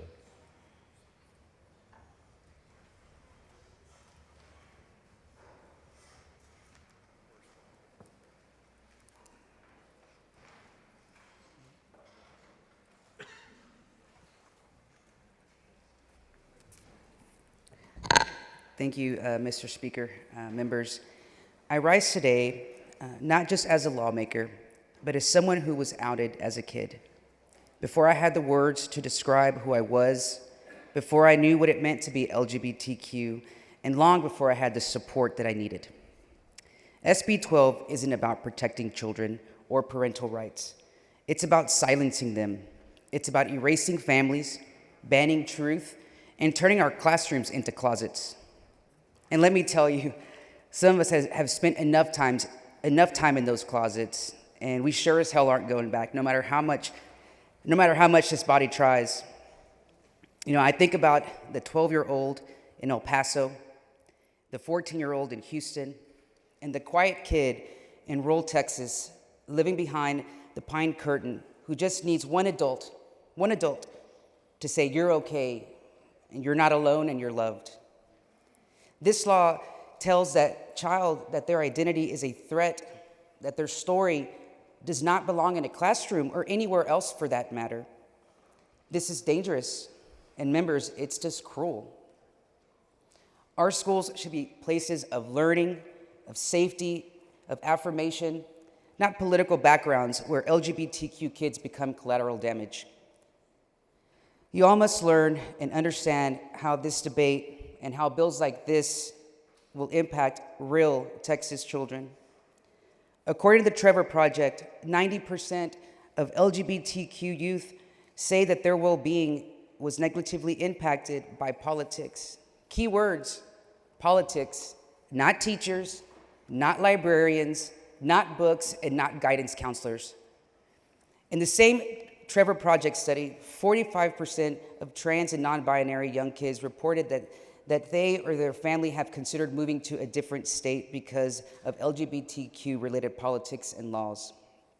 And I won't even share the percentage of LGBTQ youth who have considered suicide as a result of legislation and debates just like this one, because a fraction of 1% is far too high and is a phenomenon that this body should take swift action on to reduce. The passage of HB 12 or SB 12 will prove that this body is dedicated to hurting kids instead of actually helping them. When I was outed, I felt fear, I felt shame, and I felt isolation. No child should carry that kind of weight, especially not because their state told them they had to, and that the adults in their lives would be legally prohibited from supporting them in the way they needed and deserved. Members, today's word of the day from Pastor Scott was identity. In this morning's prayer, Scott reminded all of us to remember who we are as we close out this legislative session. He reminded us to remember the God, the entity that made us who we are and gave us our identity. When Scott gave this morning's prayer, he said what many of my colleagues and I have been preaching in this chamber for years. Many of us here, including myself, believe Scott is correct. We believe that God gave us an identity. I believe he worked through my parents to create me when they were ready and to raise me in the way that honored our family, our ancestors, and our values. My identity lies within me, and my identity has nothing to do with you and yours. Whether you want to give credit to God for that, or if we want to chalk it up to evolution that is an irrefutable truth, my identity lies within me, and I'm the person who offers the world the opportunity to get to know me. Because God, nature, and time gave humankind self-awareness, consciousness, and sentience. All of you have that too, through God, or whatever you believe in. Your identity, who you are, who you know you are deep down, is precious and sacred to you because that is a gift. I testify to all of you here today that trans, intersex, and gay Texans are a gift from God too. And although my family had a hard time accepting my identity at first, they tell me every chance they get that I was their favorite gift from God on Christmas Day, the day that I was born. And as all of you are a gift from God. LGBTQ Texans are the same. And when people feel what they know and know what they feel and feel called to be authentic to who they are, these feelings truly are gifts we should celebrate in this body. Every student in Texas, every student in every Texas school is a gift from God, every single one of them. When we insert language into legislation that tells children, I cannot support your wish to live your life in accordance with your identity, that hurts kids in the short and long term. It hurts them as they march towards adulthood. That pain seeps deep down into the roots and permanently impact branches of the family tree in visible and invisible ways. And if we won't support kids when they need it the most, then what are we actually doing here? To those kids watching, hiding, or questioning, I see you, I survived, and you will too. And I will fight for you every single day. I urge my colleagues to vote no against the conference committee report on SB 12. Thank you. Mr. Manuel, for what purpose? Will the gentlelady yield for a few questions? Would you yield, Ms. Gonzalez? I yield. She will. Thank you, Chairwoman. I just had a few questions because there was something that was brought up that was really asinine earlier. And I wanted to ask you, what club in your school taught you to be gay or to be a lesbian? Unfortunately, we did not have GSAs, or any type of school club like that. I wish that we had, but nobody taught me to be who I am today. It's just how I felt inside. So you weren't indoctrinated into some secret gay, lesbian, transgender cult that turns you to who you are? There's no cult as There's no cult? No, as some try to demonize our community, absolutely not. So, and then also asking this one, where do gay, lesbian, transgender, non-binary children come from? Who gives birth to them? Well, their mother, they're a gift from God. So where we all come from are from heteronormative families, or from families that look like ours or different, but they're not giving us a little slip that says you're gay if you go to this club. No, it was not assigned at birth. And we're not passing notes to people's children in these groups telling them to be gay because it's the right thing to do, correct? Correct. I mean, these groups or these spaces, they exist because sometimes you can't talk to an adult sometimes. You don't even know what's going on within yourself. And being able to talk to someone your age and trying to figure out who you are, because life is just confusing when you're a teenager. I mean, life is confusing for lots of adults in this room too, clearly. But it is and we shouldn't deny children from having those spaces that they feel safe and talking to peers that are the same age as them. And then lastly, did you know that they created a law in the 1800s called the Fugitive Slave Act so that black people, whether they were enslaved or not enslaved, couldn't be in a room or in a group together because it was considered dangerous talk that would make people think it was okay to have a multicultural society?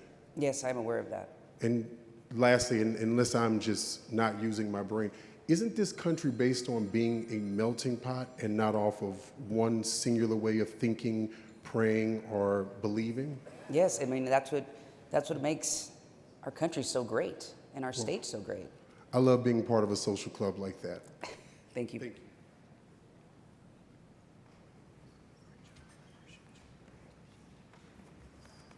The chair recognizes Ms. Weiner to speak against the bill.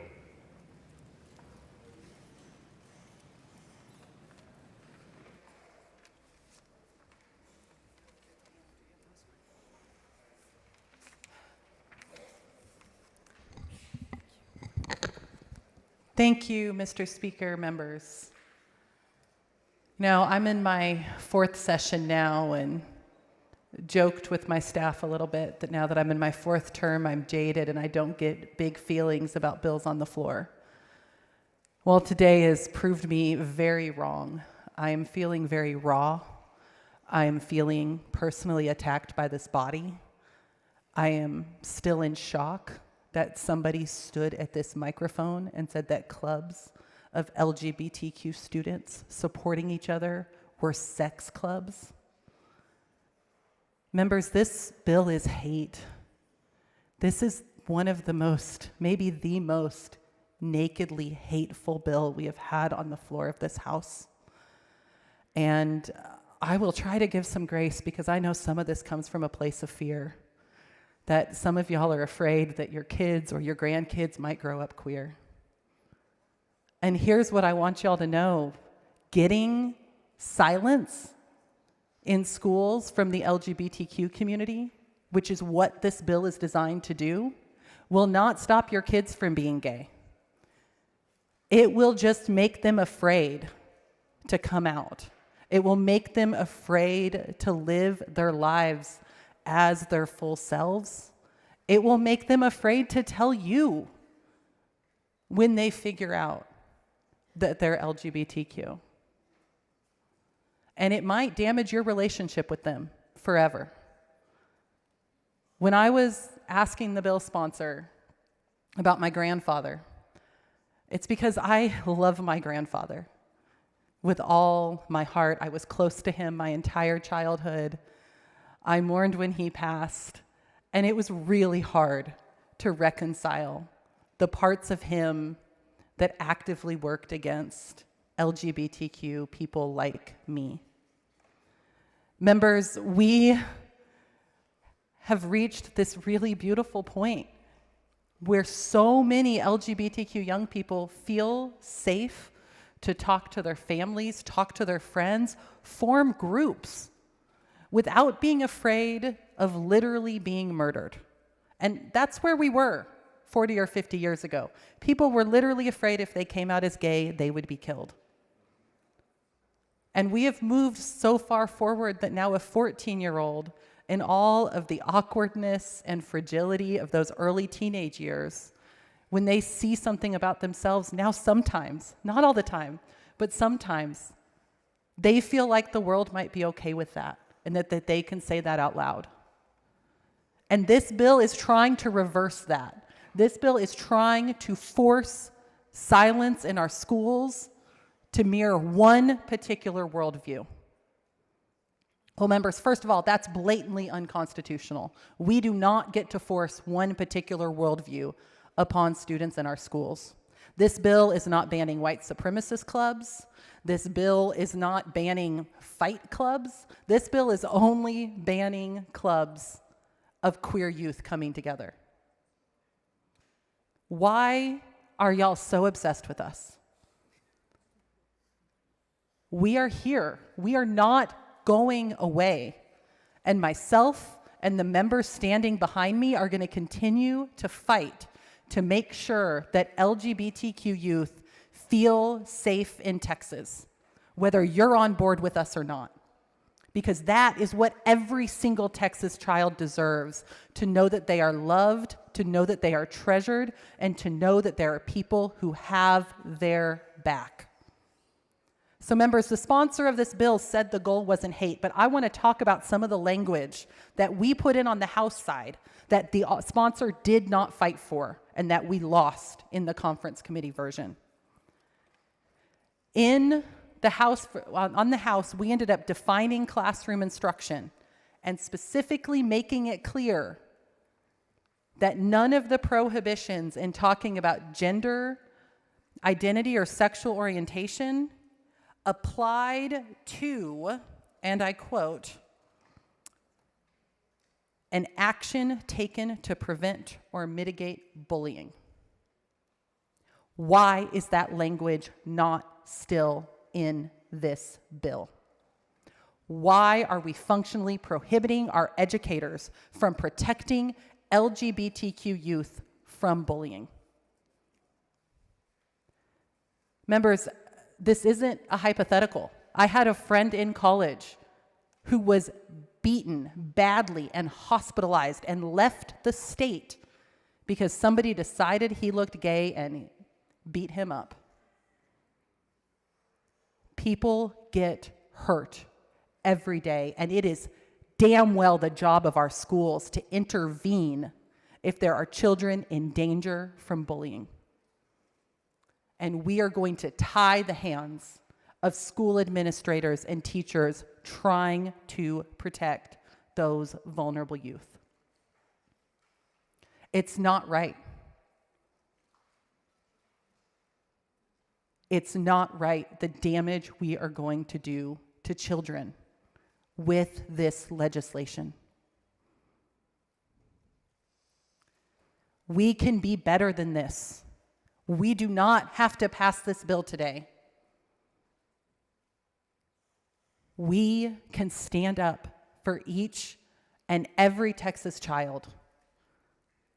Instead of trying to one-up Florida's Don't Say Gay with our own hyped-up version on steroids. Members, being a young teenager and figuring out that you're not attracted to who people think you should be attracted to is hard. It's confusing. Sometimes you don't entirely know how to identify your own feelings. You're not sure who you can talk to about it. Why would we shut down the ability for them to be able to talk to each other about it? They need those conversations. They need those clubs. They need the anti-bullying protections. This shouldn't be controversial. Members, think of your kid or your grandkid being 13 or 14 and starting to realize that they're not into the people you wish they were into. Think about what you want available to them. And also think that, or remember that just hiding the existence of queer people from them is not going to stop them from coming out. It's just going to make them not trust you. Vote no on this bill.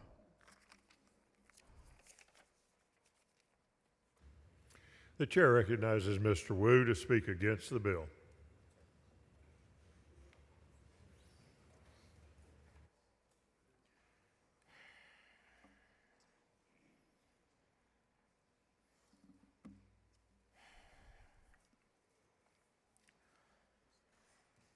Every time I think we can't go any lower, I'm always impressed. And I think I want to talk to especially young people out there who are watching this, who might be asking why this is happening, why in 2025 we're talking about this. It's because the people who are in charge, their ideas are stuck in the last millennium. Because it's 2025 and they believe that kids can become gay by reading books, and kids will become gay if they learn that other kids are gay, and kids will become trans if they are in a club or whatever else, because to them it seems like when they started having these clubs, a lot more kids and a lot more people started identifying as LGBTQ, because that's increasing across the nation, the percentage of population that says that they're queer or they're bi or trans or something completely different. It's going up. They don't understand that that percentage is going up, not because of the books, because of the clubs, because of everything else, but because for the first time in a long time, our society started saying, no, we're not going to bully people, we're not going to beat people, we're not going to torture people because of who they are. And so people felt more comfortable about coming out. The real reason we're here is because there's one party, there's one group of people who like making monsters out of others. To tell the world, this is moral decay, this is why society is collapsing, this is why you're unhappy. Not because you haven't gotten a raise in a decade, not because costs are going out of control, not because your school systems are collapsing, not because you don't have a real future, But we say it's because of the trans kids, it's because of the gay kids, it's because of books, and because of drag queens, and because all these different things. And they say it's because we're focused so much on gender and sexuality. You know why these clubs talk about gender and sexuality? Because you made it the point. Because for thousands of years, people were killed, tortured, murdered, lynched because of their gender and sexuality. Because people like Alan Turing, who helped us defeat the Nazis by breaking the Enigma code, the father of modern computing, a hero to all of humanity. And after the war, he was persecuted and prosecuted because he was gay. They persecuted him until he took his own life. Nothing has changed in all that time. Because right now, we're still persecuting people because of their gender and sexuality. It is an issue because you made it an issue.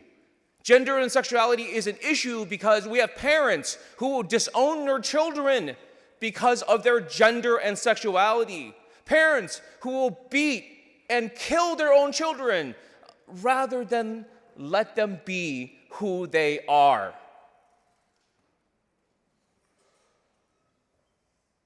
The LGBTQ community did not make gender and sexuality an issue until you did.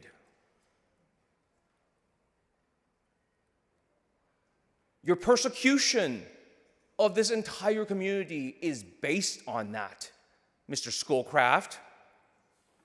That is why those websites talk about that. That is why there are books about that. Because these kids are dealing with the same things that I dealt with when I was a kid. I watched kids who were different get bullied and beaten. And then when we went to the teachers didn't care.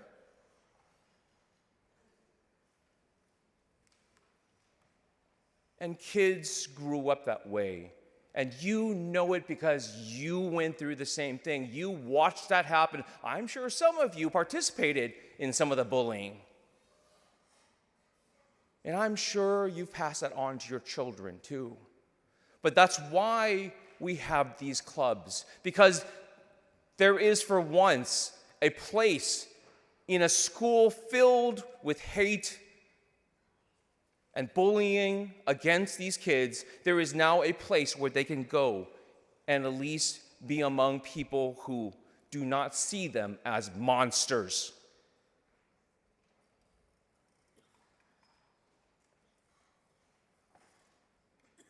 The real monsters are not kids trying to figure out who they are.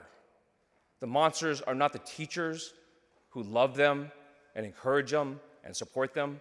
They are not the books that provide them with some amount of comfort and information. The real monsters are in here.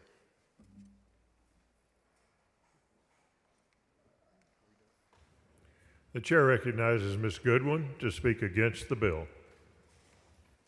Thank you, Mr. Speaker. Members, after all of those very heartfelt stories, it's hard for me to get up here, but the reason I am is earlier today I had a woman approach me outside the Capitol and tell me that she was concerned about this bill, and I just wanted to share that concern with you members.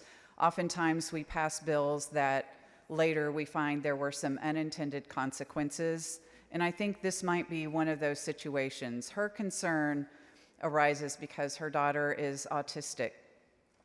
And I thought, well, what does that have to do with this bill? But she said that her daughter is provided services from the DEI office within her school district. And so I looked into it a little bit. Students with autism can be negatively affected by the removal of DEI offices in schools, particularly if it leads to weakening of inclusive education efforts and a decline in support for students with disabilities. DEI initiatives often include programs that support neurodiversity and provide accommodations for students with disabilities, and their removal could jeopardize these advancements. DEI programs play a crucial role in creating inclusive learning environments that cater to diverse needs, including those of students with autism. And we just heard about bullying. I think this pertains to any kind of student that is perceived as being different in any way. Removing DEI programs could lead to a regression in inclusive education practices, potentially segregating students with autism and limiting their access to a full education. DEI efforts often provide support for special education programs, including resources and training for teachers to better serve students with disabilities. Dismantling DEI could weaken these support systems, leading to fewer resources and less trained personnel, potentially impacting the quality of care for autistic students. DEI programs often include mechanisms for monitoring and addressing discrimination against students with disabilities, including those on the autism spectrum. Removing these safeguards could lead to a decline in oversight, potentially making it harder for autistic students to receive the support and accommodations they need. Neurodiversity, which encompasses autism and other neurological differences, is a key aspect of DEI. Removing DEI programs could signal a move away from valuing and supporting neurodiversity, potentially leading to a decline in understanding and support for autistic students. It will create stigma and segregation. So members, there are many reasons to oppose this bill. You have heard many of them today, and I implore you to vote against SB 12. The chair recognizes Mr. Bryant to speak against the bill. First, members, I fully identify with all the remarks previously made by those of us who are opposed, those who have spoken who are opposed to this bill. My colleague, Mr. Turner, pointed out that this bill is really a solution looking for a problem. And whenever you have a bill like that, all kinds of collateral bad things happen. And this bill is one more time where we're visiting an impossible situation upon our school districts. Almost anybody that you ask walking down the street would agree that schools that have a predominantly black student body or a predominantly Hispanic student body ought to see black teachers, not just white teachers, but ought to see some black teachers as well. Ought to see some brown teachers as well, not just white teachers. But I draw your attention to Section 11 of the bill. It says that diversity, equity, and inclusion means influencing, hiring, or employment practices with respect to race, color, or ethnicity. I'm paraphrasing. If you look down at subsection B,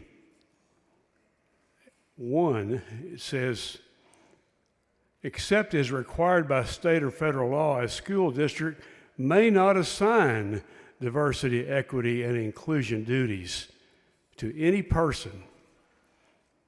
It says that the district shall prohibit, the bill prohibits a district employee, contractor, or volunteer from engaging in diversity, equity, and inclusion duties at, for, or on behalf of the district.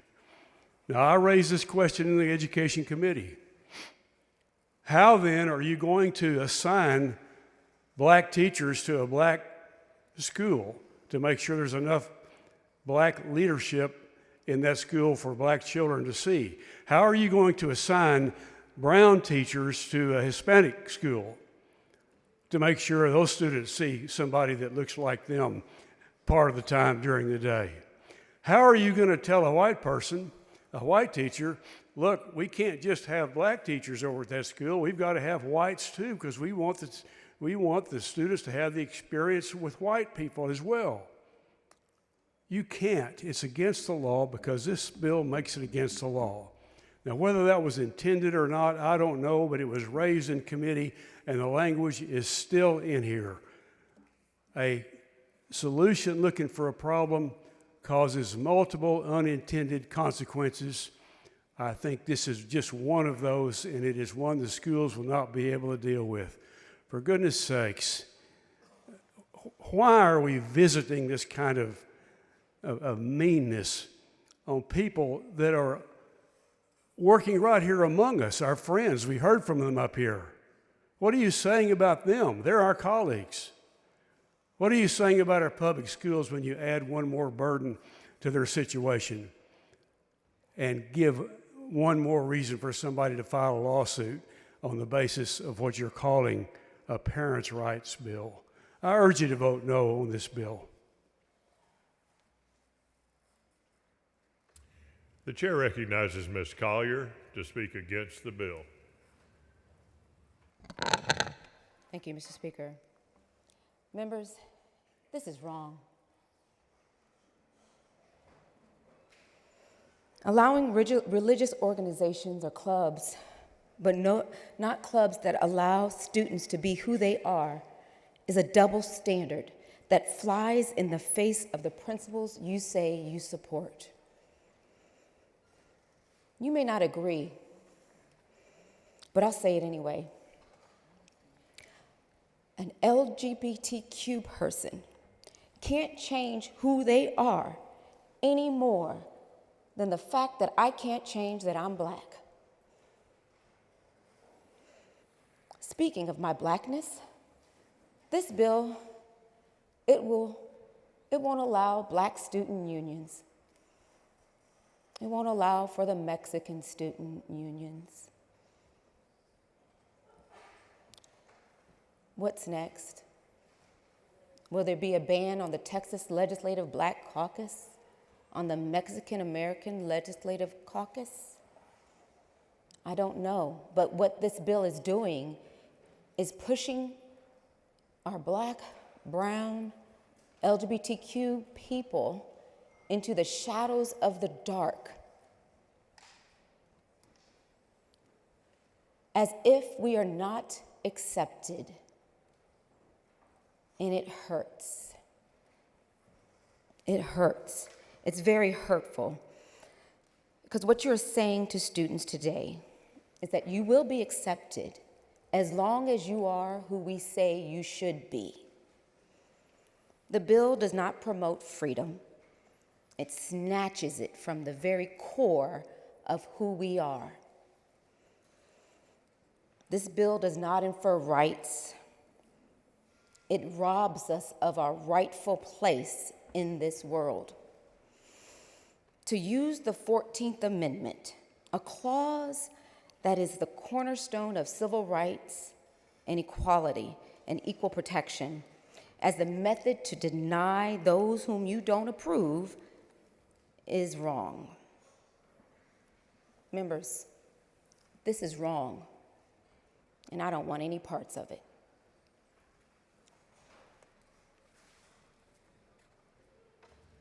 The chair recognizes Ms. Jones to speak against the bill.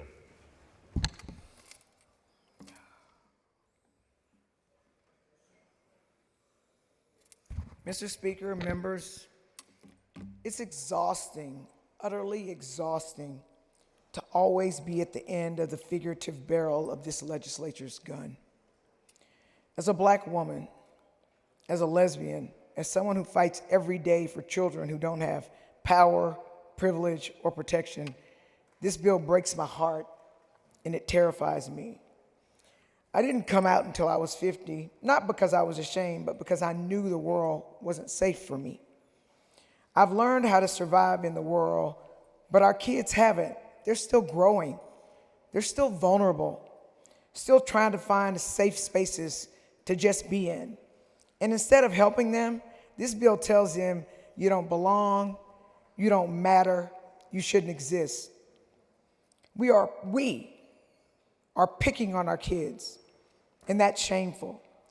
When I was younger, I joined groups that gave me support and strength, a sorority, the Black Student Union, the Mexican American Students Organization, Black Law Students Association. I joined these spaces to find people who wouldn't judge me, who would lift me up. That's what our students want today, safe spaces, support, and belonging.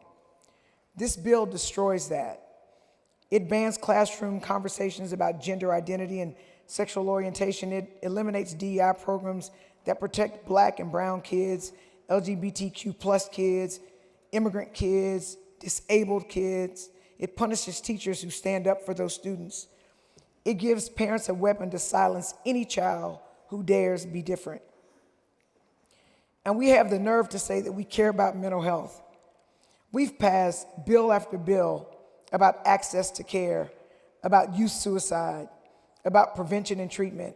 But this bill makes kids sicker, sadder, more alone. We are literally spitting on the grave of Asher Brown. Asher was 13, and what's crazy is I know Asher's parents, and I remember how devastated they were when he committed suicide. He went to school in Cyprus. The school didn't protect him. And in fact, I was the only elected official that went to his vigil. And I just remember thinking, how terrible must life be for you to choose to take your life when you're that young? And not because he was even gay. The world thought that he was not masculine enough. I have another friend whose kid Lawrence committed suicide when he was 16 because he got teased because his mom was gay. How terrible must life be that your only option, you believe, is to kill yourself? And I will say this, back when my predecessor was here, Representative Coleman was here. He fought for this legislature to pass a bill to protect kids who are LGBTQ+. And Asher's parents came here to speak about it, to speak about their loss, to show how bullying someone because of who you think they are, or even who they are, how it leads to kids' death, which is why I say this bill spits on the grave of Asher. His death now was in vain. This bill doesn't protect children, it endangers them. It doesn't give parents more rights. It strips children of their dignity. It doesn't uphold values. It enforces silence and shame. I believe in a God who made us all in his image. He didn't make a mistake when he made LGBTQ+ kids. He didn't make a mistake when he made Black people. He didn't make a mistake when he made Hispanic people. He didn't make a mistake when he made immigrants. And he didn't make a mistake when he made any of you or your children. So I'm going to do what their schools did, and I'm going to stand up and I'm going to speak out. I'm going to vote no against SB 12 because no child should be made to feel invisible. No child should feel unsafe. And no law should tell them they don't deserve to exist. So I'm respectfully asking you to vote no to this bill because it's horrible and we are not protecting our children. We are hurting them. And I also think the government should be in the business of doing this. For people who believe government shouldn't be big, this is just growing it exponentially to attack all of our kids. The chair recognizes Mr. Leach to close on the bill.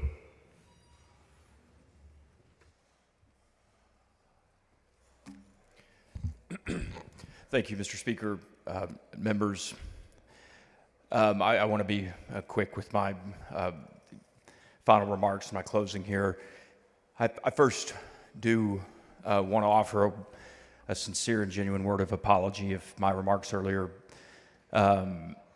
offended anyone or were met the way in which they were not intended, specifically to you, Representative Hinchia, who I consider to be a dear friend and a respected colleague for a long time. I misspoke, and I apologize for that word blunder. I believe strongly in this bill because I believe strongly that parents as I said earlier, deserve not just a seat at the table, but the seat at the head of the table when it comes to our kids' education. And this bill does a lot to protect that right. This bill enshrines and safeguards a parent's rights, for instance, to have access to their child's curriculums, to their library materials, to their test scores, to their attendance records. This bill requires school districts to adopt parent engagement policies. This bill requires school districts to offer 2 in-person parent-teacher conferences per year.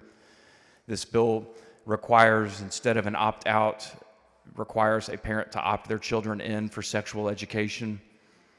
This bill requires parental consent to join a club, to be a part of a club. This bill does ban clubs based on sexual orientation.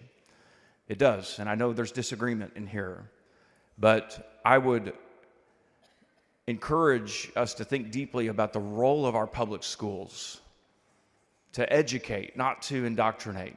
Yes, to be safe places for every child in this state. Every single child in this state, no matter what they look like, who they love, what they're struggling with, what's happening at home, what's happening in their lives, things they're questioning. Every child in this state should feel safe and supported in our public schools, period. And if a child does not, if a child is on the receiving end of hate or discrimination or bigotry, then we should stand and speak against that.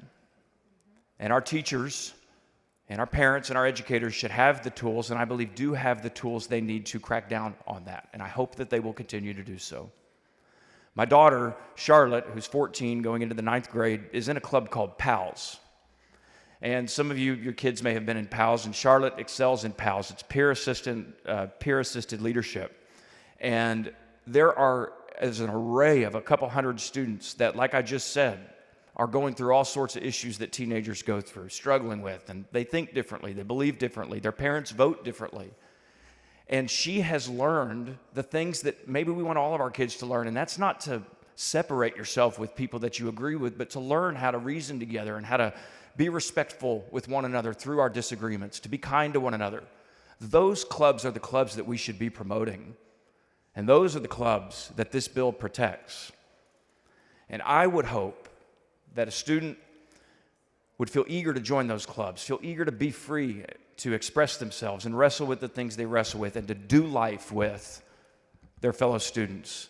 But above all of that, what this bill does and safeguards and protects, and I believe promotes, is the role of a parent, the primary role of a parent to be involved in and to be in charge of their child's education. I will never apologize for that. I believe our society and our culture needs more, not less of that. And our parents in Texas, I don't care what other states are do, but when it comes to what they do, but when it comes to Texas and our public schools, our educators are invited to partner with our parents, not the other way around, when it comes to raising the next generation of Texas leaders. And this bill protects that right. And I'm very proud to present it to you and to ask for your support in passing. Mr. Speaker, Ms. Harris Davila, for what purpose? does the gentleman yield for questions? Mr. Leach, I would do, you? yes. He will. Thank you. Representative Leach, would you agree with me that the purpose of this bill has nothing to do with discrimination, but it has everything to do with the love that we have for our kids and the passion that we have for protecting kids in Texas? Yes, absolutely, unequivocally. And would you agree with me that one of the ways that we can protect those kids, one of the ways we can love those kids, is by giving parents the right to walk through incredibly sensitive subjects with them in some cases? Yes, I agree with that. And would you just remind us why we're even having to present a bill like this? Why we're even having to say in the state of Texas that parents have the right to walk through these things with their kids, to see what's being put in front of their kids' faces, to see what their kids are learning, to be engaged, not just with their kids, but with their kids' educational process as a whole. Can you speak a little bit to why for Yeah. even having to bring a bill like this to the floor of the Texas House? Yeah, I think it's a great question, and my response in short would be a God-given role of a parent to raise up their child is something that shouldn't need safeguarding, but it does. The Supreme Court has recognized that role multiple times, enshrining in the United States constitutional law. Our state Supreme Court has done the same, promoting and protecting and elevating the primary role of a parent to be involved in their child's education. So this bill is solidifying much of what we already know to be true. And I would also say that when I think about my own kids, Representative, is when, for instance, my son Brady's going to be a senior this year, and Brady will have spent more time in the walls, within the walls of our public schools, than he will have at home. And it's really not even close. And that's a decision that we've made, and we love our public schools, and we've invited them to partner with us in that. But when you think about that, it's pretty stark. And I want to make sure that when I entrust my son and my daughter and my youngest son, Landry, to go in to receive an education, that I'm involved and that I have a say. And that's what this bill safeguards and protects. Thank you for that. And would you agree with me that another one of the reasons why we have this bill in front of us is the outcry that we have heard from parents all across this state and all of our districts since especially COVID, when parents got a front row seat to some of the things their kids were learning, and we are responding to that outcry. We're responding to the constituents that I've heard from, that you've heard from, and that this is our answer to them, that we are enabling them to have the right to help protect their kids from materials that, you know, even if they don't consider them harmful, that they would want as a parent to walk through with the child themselves. Would you agree with that, that we are answering the call of our constituents to do this right now? Yes, yes, absolutely. And I've heard loud and clear from my constituents, and being on the Public Education Committee, having heard testimony from parents all across the state who are calling out for reforms in this area. And yes, our job is to be their voice and to speak on their behalf and to vote on their behalf, and I believe that's what we're doing with this bill. And we heard earlier that, that this is an issue because we made it an issue. And would you agree with me that anytime we see kids in a vulnerable position or parents without the rights to protect their kids, we should stand up for our kids and our parents, and we should make it a point to make it an issue and to resolve that issue? Would you agree with that? Yes, I believe that is in the best interest of all children in this state, all 5.5 million school children in this state, for them to know, for our teachers and educators to know, and for the people of Texas to know that when it comes to Texas education, parents' role are primary and paramount. Absolutely. I agree with you, and I can't thank you enough for bringing this legislation. I know that, again, it will answer the outcry to parents in my district, in your district, and in every single district across the state. So thank you for bringing this important legislation to the floor. Thank you, Representative.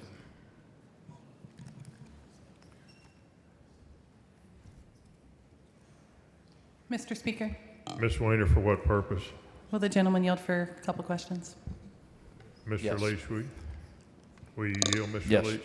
He will, but you have only about 20 seconds. Thank you. Could you explain why the language about the provisions not applying to anti-bullying was removed from the conference committee report of the bill? I can, Representative Sweener. We have existing anti-bullying and discrimination laws on the books, and I believe those laws are strong. In fact, I've had a hand in writing those laws in past sessions, and our schools need to do a better job enforcing those laws. The gentleman's time has This bill expired. I move trumping passage of the Texas Parent Bill of Rights.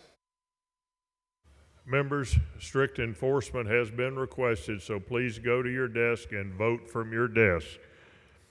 Representative Leach moves the House adopt the conference committee report on Senate Bill 12. This is a record vote, on the conference committee report on Senate Bill 12. It's a record vote. The clerk will ring the bell, and this is strict enforcement.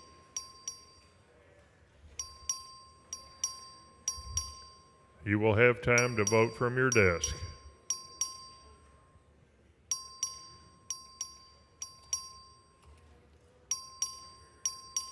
Have all members voted?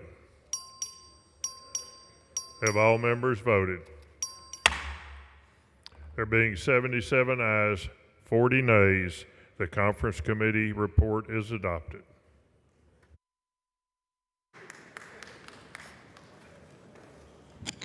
Mr. Speaker. Mr. Doorkeeper, for what Mr. purpose? Speaker, I have a messenger from the Senate. Admit the regarding this. messenger. Thank you, Mr. Speaker. I am directed by the Senate to inform the House that the Senate has taken the following action. The Senate has concurred in the House amendments to the following measures. SB 1494, 31 yeas, 0 nays. SB 2121, 31 yeas, 0 nays. SB 2373. Thank you, Mr.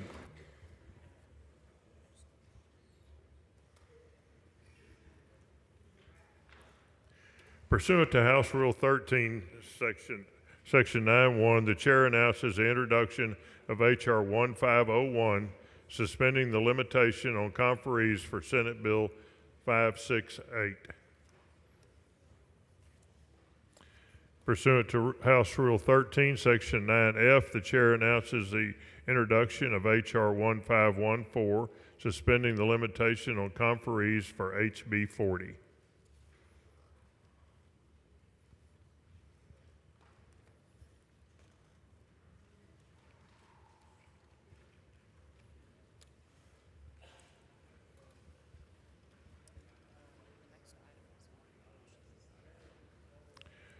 Members, the next item is on page 3. The chair the chair recognizes Representative King. I call up Conference Committee report on House Bill 145. The chair lays out the conference committee report on House Bill 145 and recognizes Chairman King to explain the report. Thank you, Mr. Speaker. The Senate added an amendment when the bill came back to us, adding a liability protection for utilities. The Conference Committee report added some language that will ensure this protection does not exempt is not an exemption for utilities from liability when they start a wildfire. The Conference Committee report requires for a tier of facts finding. Additionally, it requires that the compliance to mitigation plans for utilities allows for liability protections must regard measures relevant for the equipment found to start the fires. I move to adopt the Conference Committee report. Representative King moves that the House adopt the conference committee report on House Bill 145. It's a record vote. The clerk will ring the bell. Show Mr. King voting aye.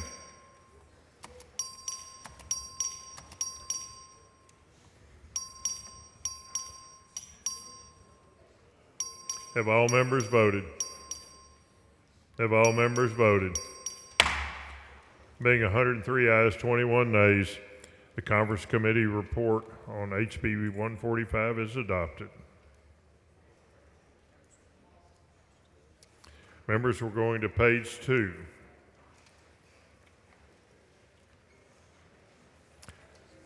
The chair recognizes Mr. Leach. Thank you, Mr. Speaker. Members, I call up the Conference Committee report on Senate Bill 2337. The chair lays out the conference committee report on Senate Bill 2337 and recognizes Representative Leach to explain the report. Thank you, Mr. Speaker. Members, this bill takes politics out of proxy advising. When we passed this bill the other night, in the interest of time and not slowing down other House bills that evening on the calendar before the deadline, I took an amendment from Representative Capriglione. We've since had a chance to review that in more detail and have learned that there were severe unintended consequences and that amendment needed to come out. So the only change is removing that amendment, and Representative Capriglione signed the Conference Committee report and approves of the change. I move adoption of the Conference Committee report on Senate Bill 2337.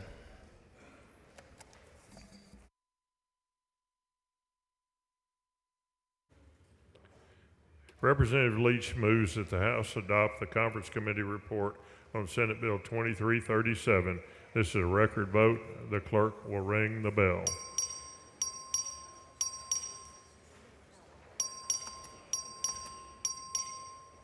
Have all members voted? Have all members voted? Being 82 ayes, 41 nays, the Conference Committee report on Senate Bill 2337 is adopted.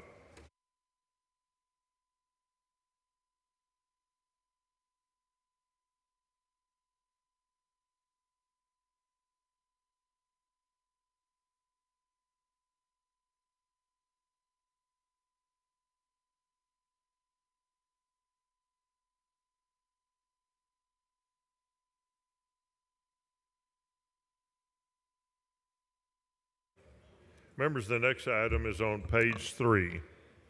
The chair recognizes Dr. Lalani.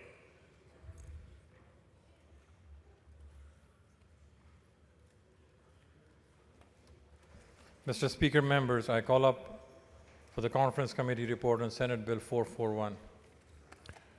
The chair lays out the conference committee report on Senate Bill 441 and recognizes Dr. Lalani to explain the report. Mr. Speaker, members, the Senate in their infinite power remove one of my amendment, which is I still fail to understand, but still the bill is good and it has some criminal and civil liabilities for deepfake. So I move for adoption for the Conference Committee report on Senate Bill 441. Representative Lalani moves that the House adopt the Conference Committee report on Senate Bill 441. This is a record vote. The clerk will ring the bell. Show Dr. Lalani voting aye. Have all members voted? Have all members voted? There being 90 ayes, 33 nays, the Conference Committee report is adopted.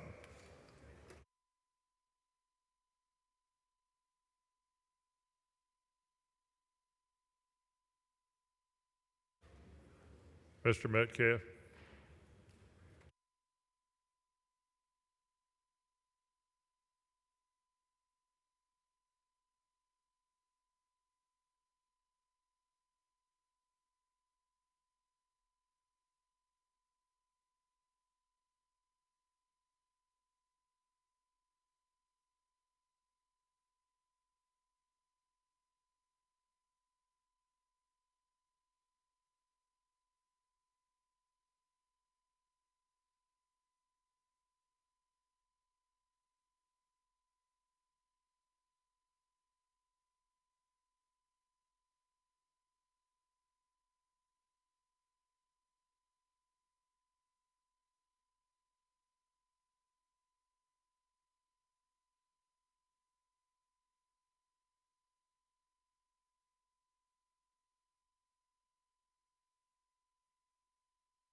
Pursuant to House Rule 13, Section 9F, the chair announces the introduction of H.R. 1515, suspending the limitations on the conferees for SB 2972.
the chair lays out the following privilege resolution suspending limitations on the conferees for HB 3556. The clerk will read the resolution.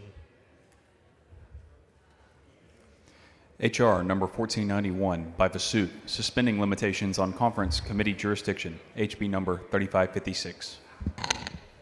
The chair recognizes Mr. Vosut to explain the resolution. Thank you, Mr. Speaker. Members, as part of the negotiation to land the Byrd bill, we needed to go outside the bounds and increase the height of the towers and give the commission some rulemaking authority, and that is the two changes before you with this privileged resolution, and I move adoption. The question occurs on adoption on the resolution. This is a record vote. The clerk will ring the bell. Has all members voted? Have all members voted? There being 92 ayes, 15 nays, motion, it is adopted.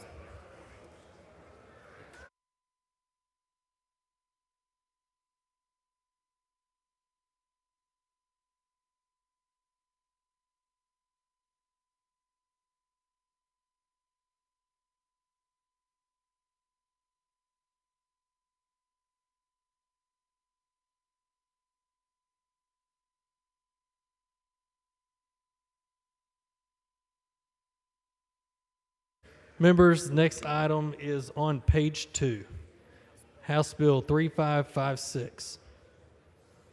Chair recognizes Representative Vosut. Mr. Speaker, I call up the Conference Committee report for House Bill 3556. Chair lays out the Conference Committee report on House Bill 3556 and recognizes Representative Vosut to explain the report. Thank you, Mr. Speaker. Members, the Byrd bill is designed to provide Texas Parks and Wildlife with a seat at the table to mitigate any material harms to migratory birds from the construction of tall structures in the vicinity of certain national wildlife refuges along the coast where those flyways enter the state of Texas. This language has been negotiated extensively amongst the various stakeholders, and the Conference Committee report today is agreed to by all the major stakeholders. The bill is largely the Darby Amendment this House previously approved and applies to the exact same counties. There are a few major differences. The Senate added a provision giving TPWD the power to make a final decision on the minimization measures proposed by a developer to decide which ones must be used to minimize the impact on migratory birds. If the developer does not agree with these measures, the developer has a right to an administrative hearing. Second, the Senate struck a provision prohibiting disclosure of information about the project to a state or federal agency without the consent of the developer. And finally, the Senate applied the bill to any structure whose construction begins 90 days after the bill takes effect. All three of these changes were accepted by the Conference Committee. The Senate also proposed exempting structures supporting space flight activities from the bill, and that was a problem. So the Conference Committee rejected this exemption. In return, the Conference Committee agreed to increase the height of structures subject to the bill from 500 to 575 feet. They required administrative hearings to take place before SOA and gave TPWD rulemaking authority to implement the bill as covered by that outside the bounds resolution you just adopted. I appreciate everybody working with me on this Byrd bill, and I'm happy to land it. And for that reason, I move that the House adopt the Conference Committee report on the Byrd bill. Representative Vosut moves that the House... Mr. Speaker? Yes, Ms. Flores. Can I ask, will the gentleman yield for a quick question? Gentleman yield. The gentleman yields for questions, yes. Gentleman yields. When you raise the limit from 500 to 575, yes. I know you said they took the exemption for SpaceX, but does that include the SpaceX because the limit now allows it to be in? The current height of that structure is about a little over 500 feet. So the current structure that's there, and I think the one they need to build to go to Mars, would fall underneath it. But as you may know, a lot of the towers where most of this is occurring, these flyways are somewhere between 450 and about 700 or 800 feet, if not higher. So it's a slight movement up, but the bill does not exempt any class of activity from the bill. If a structure is over 570 feet tall, regardless of what it's used for, if it's space flight, if it's a communications tower, a windmill, whatever, it's subject to the bill. So SpaceX is still excluded, right? Well, the current structure is, but if they're going to build something more than 575, they will apply to it. I move adoption of the Conference Committee report on the Byrd bill. Representative Vosut moves that House Bill 3556 moves that the House adopt the Conference Committee report on House Bill 3556. This is a record vote. Clerk, ring the bell. Have all members voted? Have all members voted? There being 99 ayes, 12 nays, the committee conference report is adopted.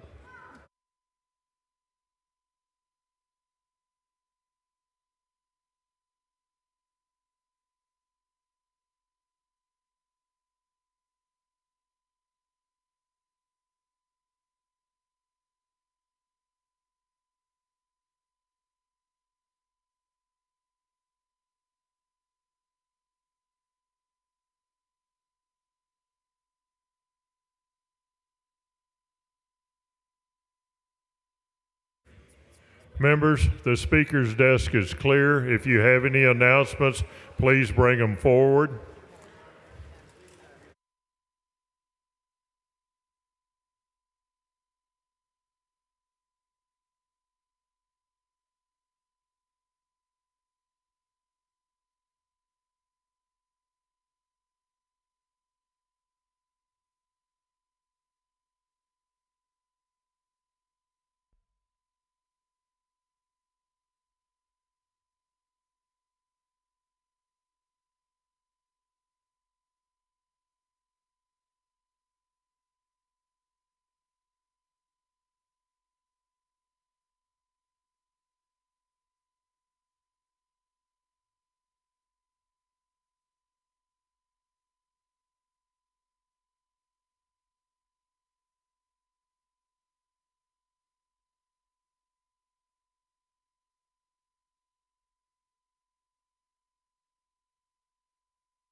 The following resolutions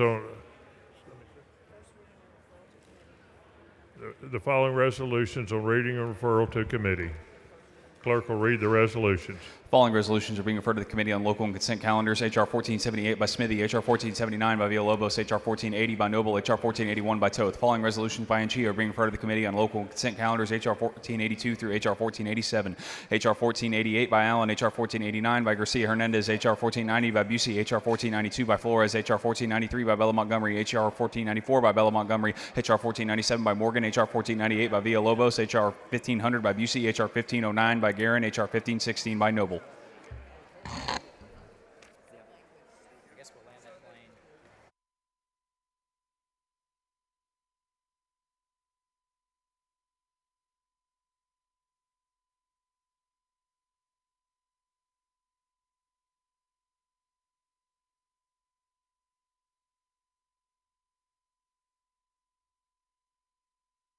Do it until I tell you to.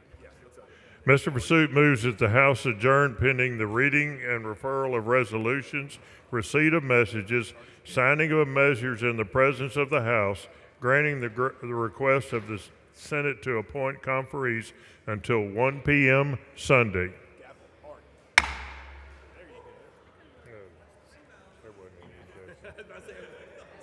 My son would totally do that.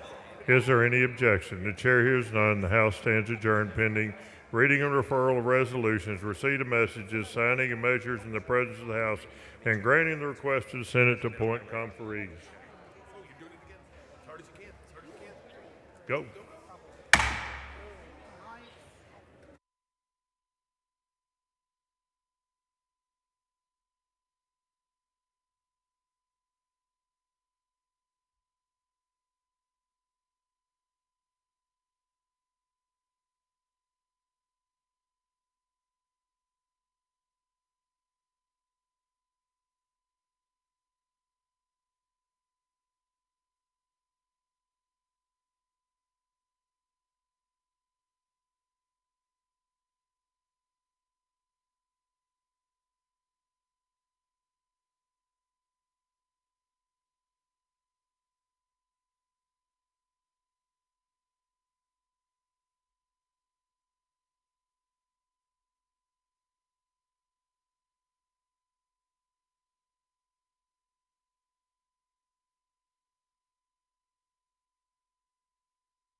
The House will come to order.